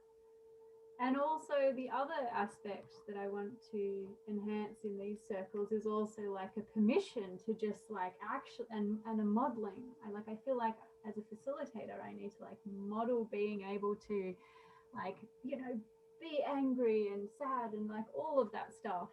Because I think often people feel like they have to just say things in a very polite way, and empathy circles are polite, So, and it's, it provides a lot more, breadth of expression when we can allow expression in these circles. So, I'm hearing that you feel a sense of having to almost like lead by example in exploring the like outer spectrums of your own emotional self, so that other people can feel permission to do that. And I don't know if I didn't clarify before well enough, but I think I was saying what you might have been saying, but I'm also maybe not, where you're learning to have to be comfortable with other people's discomfort in riding their own bicycles, and understanding that they have to negotiate that process for themselves. You're generally comfortable with riding your own discomfort in a way that most people aren't, and you want them to feel that they have like that they're not boxed in on this video Zoom square, and they can break out of that and act however they want. They don't have to come here and be polite. Yeah, exactly. Thank you for summarizing that massive spiel I just said. You did it perfectly, so thank you so much. Thank you. Oh, it's me again. So I guess, Edwin, would you be so kind? Listening. So I guess I'm feeling, or like there's something about the phrase like riding your own discomfort, which is echoing for me. I'm not quite sure what it is, but it's I guess an evocative visual, and I'm enjoying it because again, I feel like we're having a very metaphorical evening, and it brings up this metaphor of, I don't think Rita actually said the word bicycle. I think she said riding your own discomfort or whatever. And I envisaged a bicycle. So now I'm thinking of people who can't maneuver and don't learn to negotiate their own discomfort because, they fall off that one time and they're just like on the ground, afraid to get back up again, kind of thing. Yeah, so this about negotiating your discomfort sounds like it really resonates with you. And metaphorically, it felt like a bicycle, and somebody maybe falls off it, and then they're afraid to ride it again. So you're just kind of playing with the metaphor. Yeah, it reminds me of this course I had taken in resiliency that talked about how humans perseverate. And so I'd never heard the word before, and I love new words. So if zebras are at a watering hole and a lion comes by, they will all scatter. But as soon as the lion's gone, the zebras just go back to the watering hole because like that's where the water is. And however, a human being would, sit there like chattering their teeth and biting their nails under a bush saying like, what if the lion comes back? What if the lion remembers me? What if he'll never forget my scent?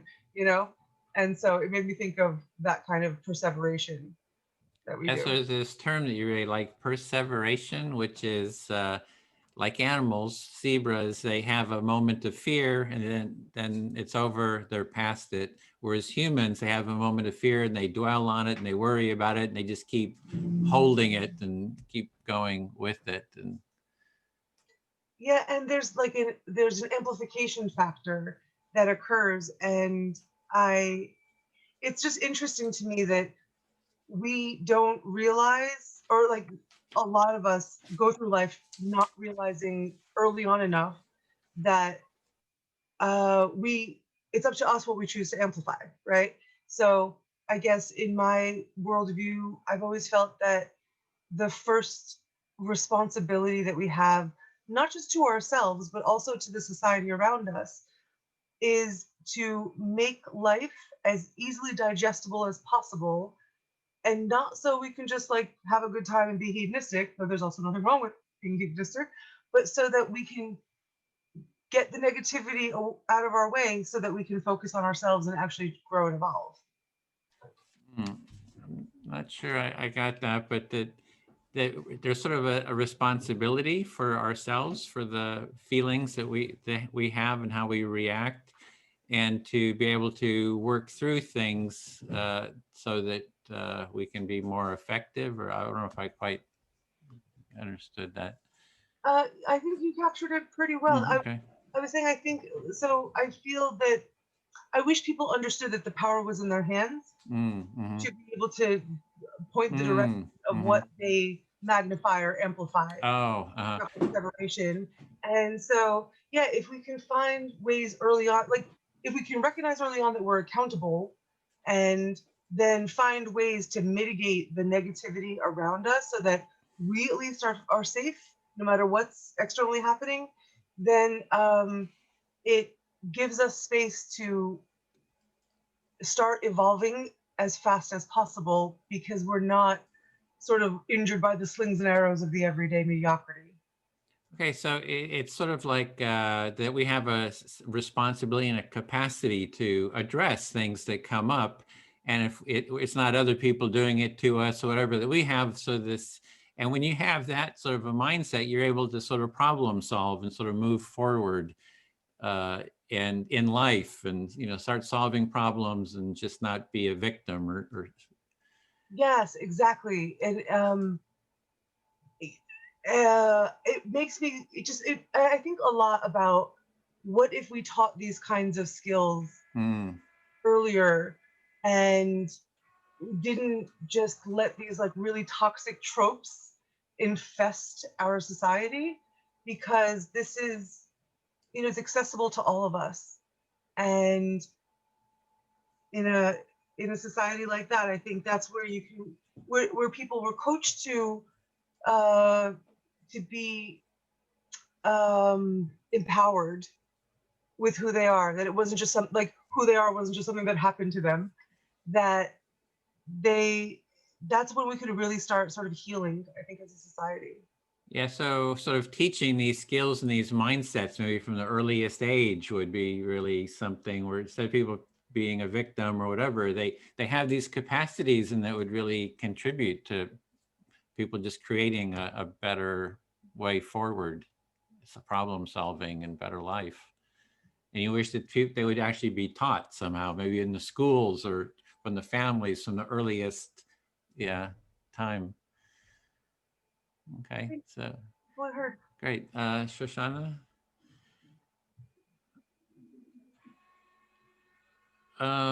Yeah, that was really giving me something to think about, what Tatiana was saying, because it's not kind of related to sort of victimhood, you know, where you see yourself that you're a victim. And I've been hearing a lot of sort of about victimism and how it's sort of a block to that problem solving, I think. And so, and how to tie it in with empathy. So I had thought about that. So I was appreciating those kind of thoughts and insights I was hearing.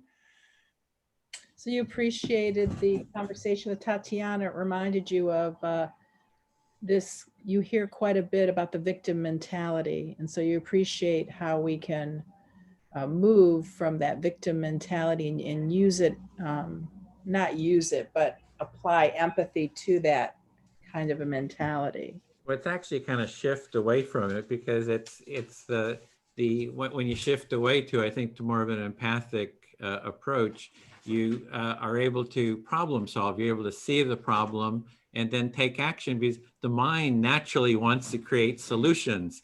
If it can be like, oh, here's this problem, and I understand that it's like the problems just sort of emerge, and they're actually kind of fun and give you kind of energy, right? It's like, oh, there's an idea, I'll try that.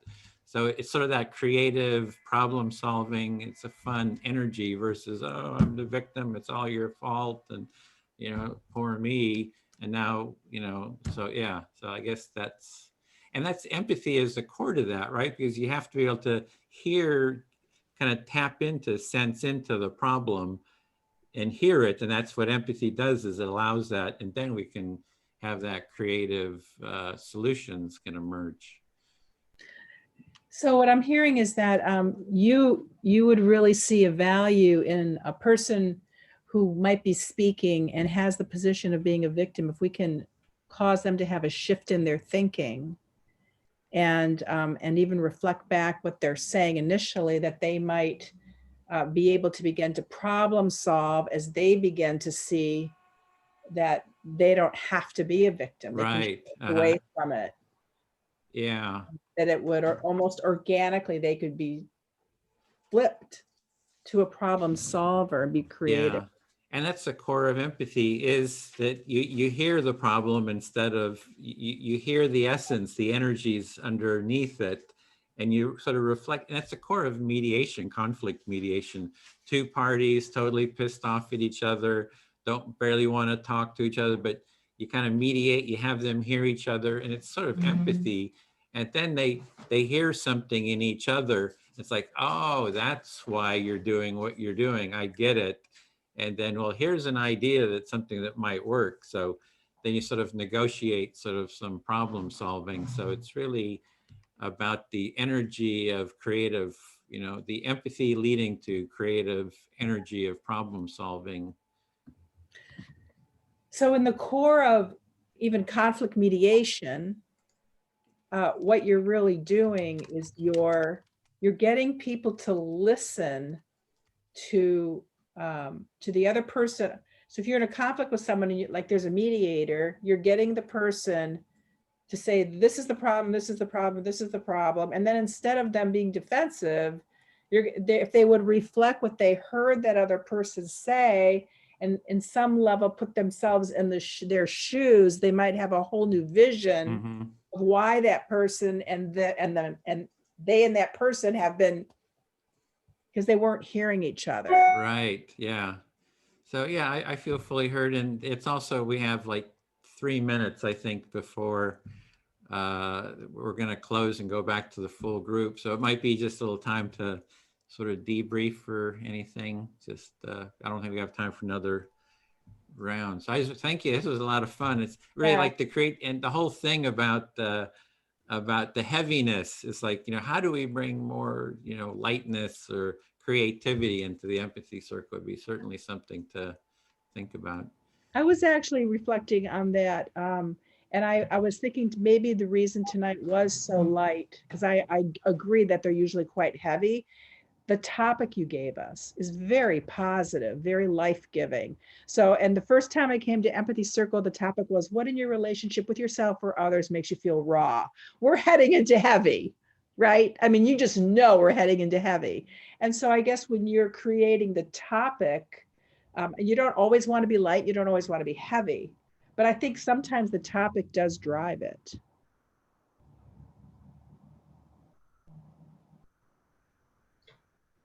I would agree. I was feeling, that was the first thing that came to my mind, not even relating to the question that we had, but I was thinking just in terms of prompts. And then I was thinking, what if you had an empathy circle where you gave the group like 3 minutes to choose their own prompt, but then would it like go awry before they even started because they but I came here for a good cry, and they're like puppies and butterflies, damn it, you know? Like, everybody loves serotonin. I want to microdose some love. That's what I came here for. Yeah, Edwin, that's a new t-shirt for you. Oh my God. The front could say empathy, and the back have a microdose of love.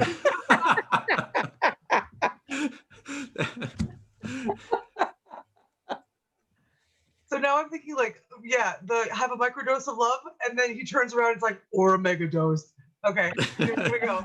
All right. No, thank you guys. It was great. It was amazing. Thank you Yeah. so much. Thank you. It's really lovely. Thanks, Rita, for hosting.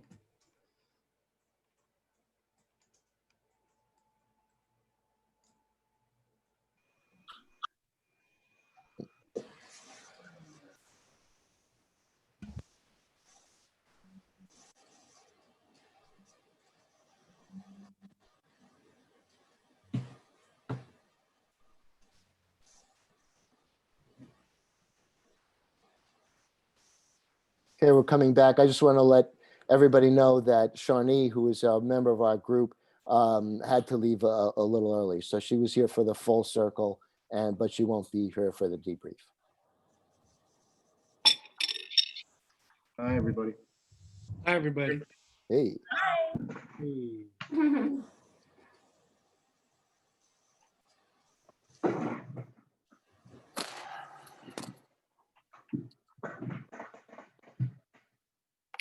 Okay. Welcome back, everyone. So now for the next 30 minutes or so, we have time to debrief and prepare for the next class. We still have a couple of people coming in.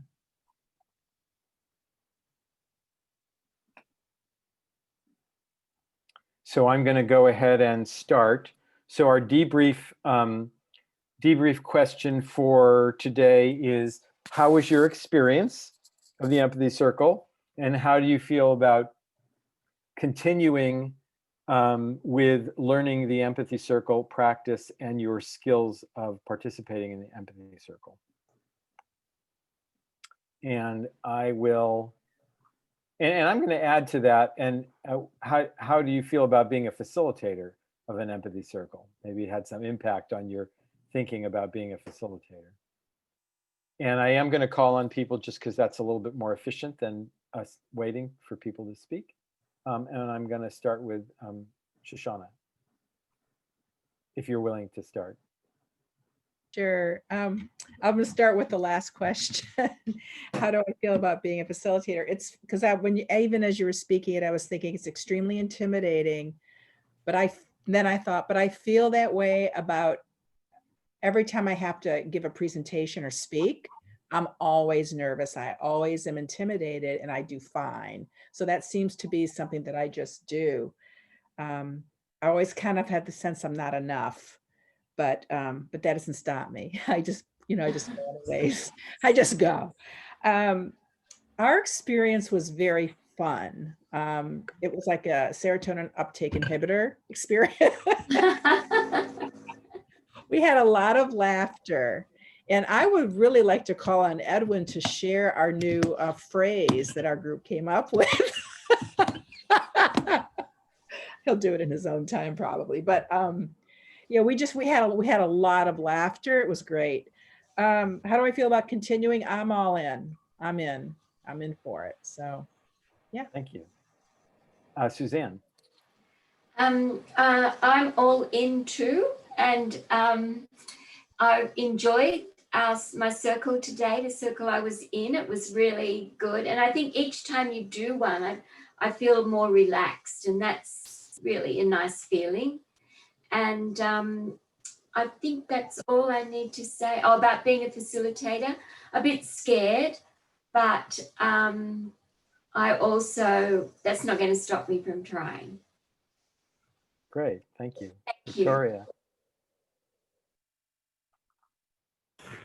Okay, so I thought I was the only one who felt nervous and intimidated about this, but I can see that some people can share those feelings, so I now feel better about it.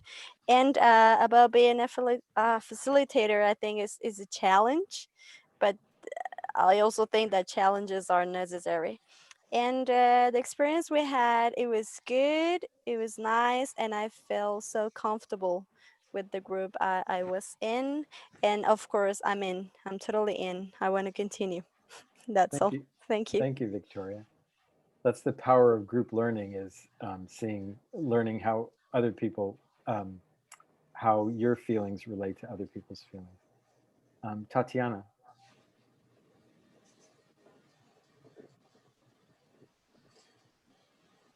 I tried the spacebar trick and I muted myself. Yeah, so it was unlike any other empathy circle I've been to, because they're usually very evocative for people, and they tend to be there are moments of heaviness that always get sort of caretaken by the end.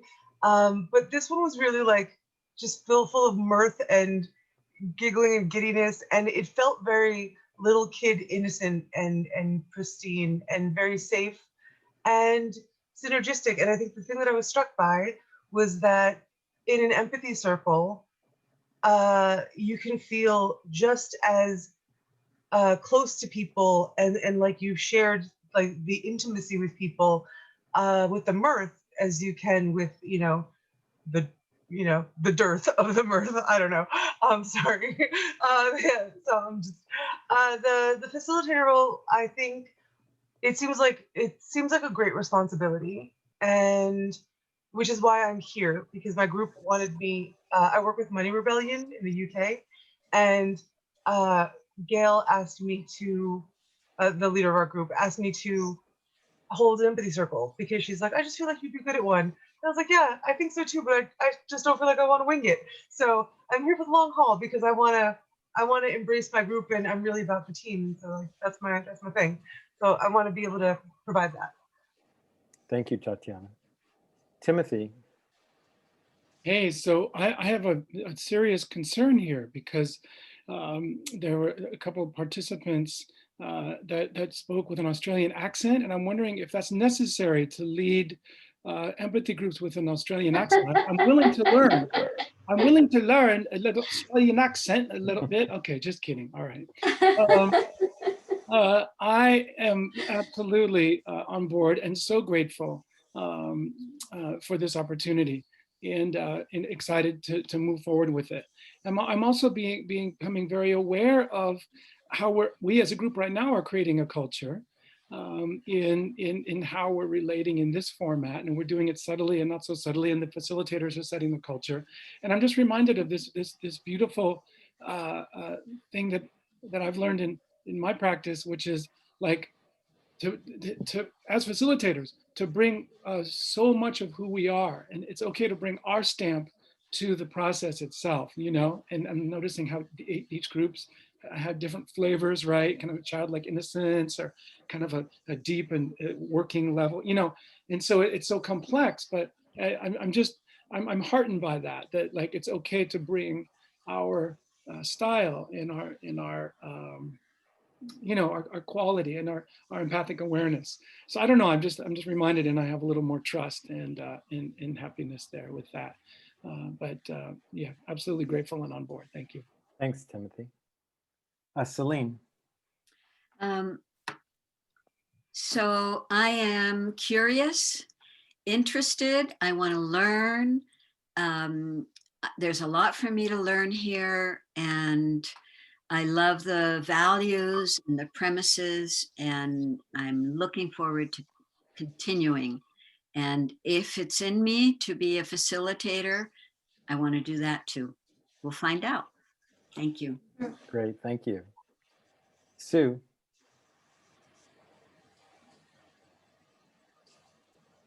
Thank you, Lou. Yes, I thought it was, I loved it again. This is my second facilitation training, so I've lined up for a repeat like Michelle. But it's, yeah, all wonderful, and we never stop learning, really. There's always something to learn every time we sort of tune in. So thank you for the opportunity. Thank you, Sue. Peter.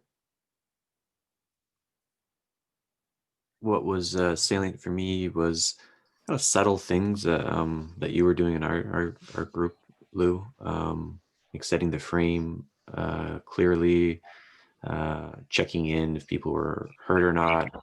Something I'm going to, because at the STO, the place I run, there's a lot of intellectual disagreements, and I'd like to use this modality for that. And just really being careful and teasing out when people feel heard, or they're just kind of like saying they felt heard, or there could be more nuance than what they wanted to be, how they wanted to be seen or heard. So yeah, I want to feel into that some more. I feel confident about being a facilitator, and I'm excited to continue. Thank you. Michelle.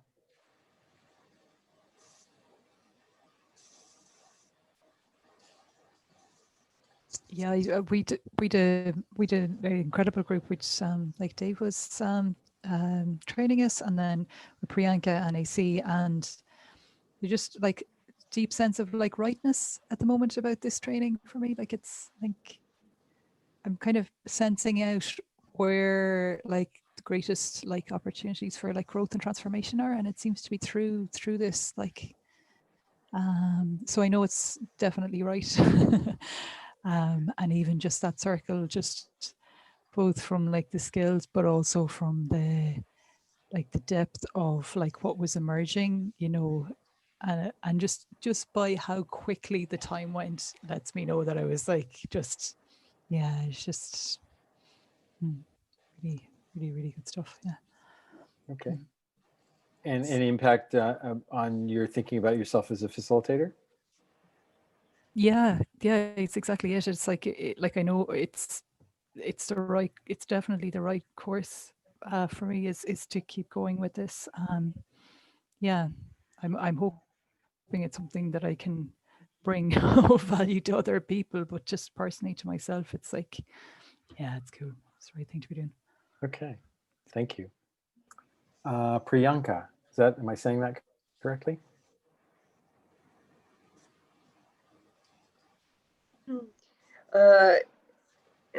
Yeah, I feel very confident about being a facilitator if I have people like I had today and in other circles, because everybody has always agreed with me. So that's pretty easy.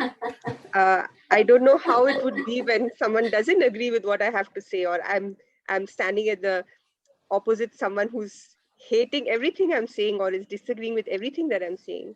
I think that would be difficult for me because I've never, like, maybe in an empathy circle, I've never been in that situation. So that's where my concern is. But I believe in the power of empathy because it's had such a profound impact on me since the first circle.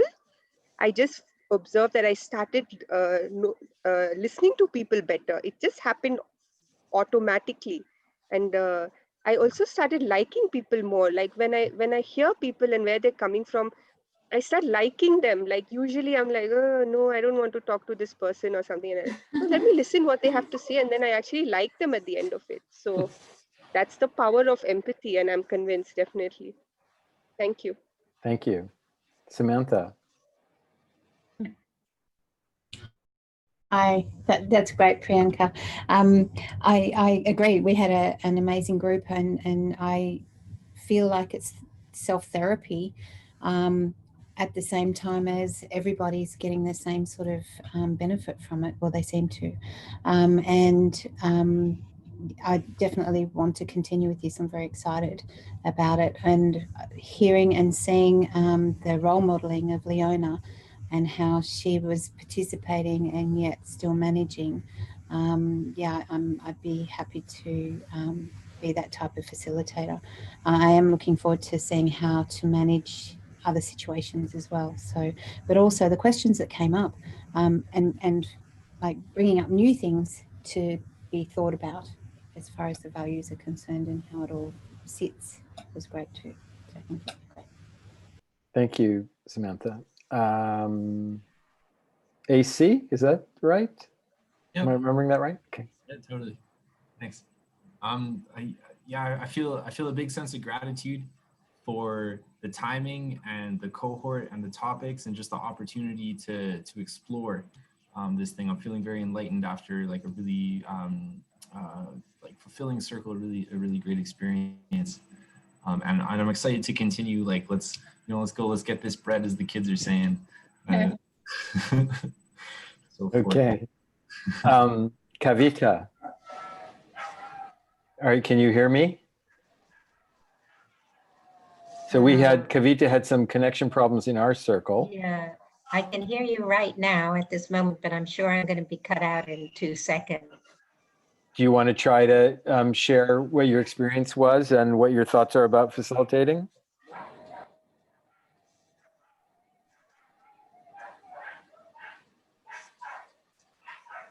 Hello? Okay. Yeah, I keep getting cut out, so I probably won't even get a chance to finish my sentence. Okay. So I'm not sure what to do about that. Go ahead and try. I'm hearing you now. Go ahead and try. Okay, so I enjoyed the part of the circle that I was able to hear, and feeling very frustrated actually for this last half hour or so. I've been able to hear maybe 10% of it, and I'm really curious about the things that were being. Yeah. Okay. So what you just saw are the kinds of problems that we were having in our circle with her connection. And that is something that happens, and facilitators have to learn how to deal with that. And we tried to make room for it. And we turned off our videos to try to help with the bandwidth to her connection. It didn't really make a difference. So that's something we can talk about more in the future. So let's move on. So Leona.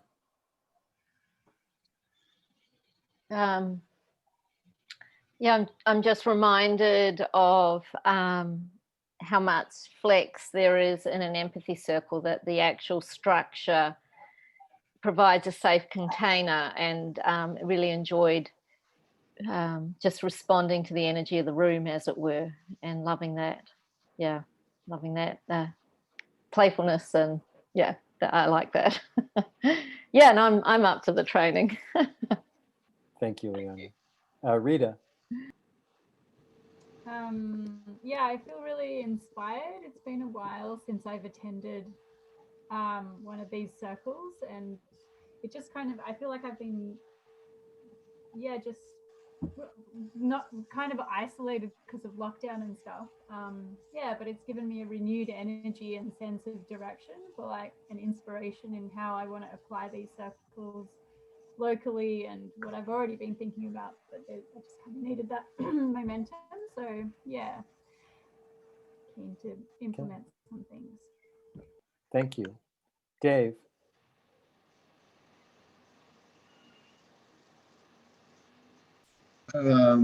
We had a great circle. It was really, really special. I think it was a privilege to be with Priyanka is in Bangalore, and AC's in Calgary, and Michelle is in Ireland, and here I am in the States. And I mean, we had a pretty serious circle. That's maybe because of me, I don't know. But it was amazing to find how what's going, you feel like wherever you are, well, that's where it's happening, but the same stuff is happening everywhere. The demonization, not listening to each other, people behaving as representatives of some team. And we just had a really, really great discussion about our feelings about it, and what's, you know, why, maybe trying to understand why things are happening and what we might do about it. So it was very gratifying, and it was great. Yeah. Thanks, Dave. And I guess the one other thing I want to say is I just am really, it's just amazing to see you all here. I mean, Edwin and I and a few of us were going and doing these things out in the real world, and there were not very many of us. And it's just wonderful to see you all here. So thank you. Thank you. Thank you, Dave. Edwin. Yeah, sometimes it came up, you know, talking about serious. Sometimes the empathy circle can be sort of serious because we're talking verbally, we're talking about ideas, and it can get sort of serious and heavy. And our group it kind of went into sort of fun, playfulness, giddiness. It was sort of really fun to go into that energy, and really kind of curious, well, how do we, you know, sort of set up the framework for creating more of that sort of playfulness. And there was one spot where Shoshana was talking about, well, what does love have to do with all this? And it was like the phrase I came up with was empathy is microdosing love. Right? We're going to make a t-shirt, empathy, micro-dosing love, you know? So it was a lot of fun, and just really, really kind of enjoyed it. And there's it was sort of a feeling of acting improv. Like, you know, if you ever done acting improv, you know, you're on the spot and you got to kind of relate energetically to something. And you know, how to bring a bit more of that sort of energy into the circle would be kind of fun. Thanks, Edwin. Bill. Well, we had a great circle. I was really appreciative of the partners in there. And I also, every time someone comes for whom English is a second language, I have a special regard for that. And I just really want to, you know, it takes courage. And I really respect that. And I feel that I'm expanded because someone has taken a chance and been courageous to let me know what it's like, you know, what their experience is like. And I also agree with Edwin about the empathy. I read not all, but many of the things about defining empathy. I believe it's an improvisational experience, and it's a negotiated experience. Both people have to feel heard, and it's not a blame or shame thing. It's just whether you make the connection or not. And I was just really impressed by the capacity in this group and feeling very grateful. Thanks. Thanks, Bill. Yeah, so for me, I'm also just feeling really grateful to have had the time that I did with Peter and Sue and Kavita, and to get to know them, and for us to learn together about Empathy Circle practice. We had a really interesting circle, and learned a bunch of stuff. And as a facilitator, it's always interesting for me to try to unpack some of the things that I do that I'm not necessarily aware that I'm doing them, or, you know, finding the language to describe how I'm making decisions or why I did a particular thing. And so there's learning that goes on for me too, and I'm grateful for that. I also share Dave's feeling of just my heart being opened so much by seeing people from all different places who are interested in this and are wanting to learn, and who are learning, who are bringing a lot of capacity and a lot of awareness and a lot of love, you know, to wanting to create a more empathic world. That just opens my heart so much, makes me feel so hopeful, which I need so much these days. So yeah, I just grateful to all of you for that, for contributing that to me. We just have a few minutes left, and I want to talk about next session. So our next session is a week from today, same time. We have, in the next session, you will be doing a introduction to an empathy circle. So that's one of the things we want you to practice as a facilitator is how do you introduce the empathy circle? And you certainly heard some introductions because you participated in circles already. Bill did an introduction today, so you heard that. Everyone does it a little differently. So you'll have a chance to do that. There's the How to Empathy handout, which is on the website, so you can use that as a guide for preparing. And then next time you will also have, when we break out into empathy circles, you'll be facilitating for a 20-minute or 25-minute section, whatever the time breaks out to. And you'll have your choice. It'll be your choice of topic. When it's your circle, you can decide what the topic is for the circle. And the other thing is that I just want to speak to what Priyanka said about empathy circles are easy when they go smoothly. And what about when they don't? What about when someone doesn't know how to participate or has some other purpose in participating or, just has problems? That is something that we are going to help you practice with as part of this training. Part of becoming a facilitator is learning to deal with difficulty. And so that won't happen next week, but the following 2 sessions will be introducing that. And you'll have some choice about that and some control over it. So it's not as though we're just going to do a bunch of stuff to you. But so that I just wanted you to know that we will be, that is a component of this course, is learning to deal with different kinds of situations that happen in the circle when it doesn't go smoothly. And the other thing is empathy buddies. So we do want you between now and the next class to do an empathy buddy call, which Edwin will be assigning. He'll be sending out a follow-up email with assignments, pairing people together. And the idea is that sometime between now and next week, you have a call together and you listen to each other and you do empathic listening with each other for whatever amount of time you agree on. You split that in half. Is there more you want to say about it than that, Edwin? Just that it's about facilitator support. Doing this work, and it can be challenging, especially if it kind of moves up the scale of conflict. So it's really good to have a network of people to connect with and to have support, mutual support. Before you go into a circle, to have others that you can do empathy circles with, and afterwards get a debrief. So we really want to support you connecting with each other and building up this support network. So I will send an email that'll have your names paired up with others. There'll be a link to a session feedback form, if you can fill that out just to so we can harvest some of the insights. And there'll be a link to the how-to, as well as a link to challenges and more about the empathy buddy. So you'll get all that, with all the links in an email in a little while. Bill, is there any comments you want to make before we close? No, just wishing you a good week, everyone.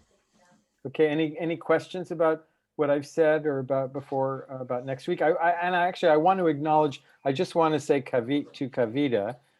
I just want to have some empathy, or my heart goes out to you for the difficulties that you've had. And I want you to know that we did hear the first sentence or so of what you said when you started to share before you dropped off. We heard that you found what you experienced in the last half hour was very frustrating, and that what you experienced before that was very interesting. And I hope that you can have a better connection next time we're together. I wanted you to know that we heard that. Are you there? Okay. Does anyone else have any questions before we end? Okay. I just wanted to confirm that that maybe I missed it, but the recording will also be sent out with the email. So anyone who missed Yeah. anything can have a look at it. Cool. Right. Yeah, I'll send that out. Okay. Okay, thank you all then, and we'll see you in a week. Ending with twinkle fingers, just a group portrait. This is the group portrait. The official group portrait is twinkle fingers. You'll see it in the video. It'll be on the video in the first frame. So thank you. All right. Thank you, everyone. Thank you. Bye-bye. Thank you. Good night or good day, wherever you are. Good night here.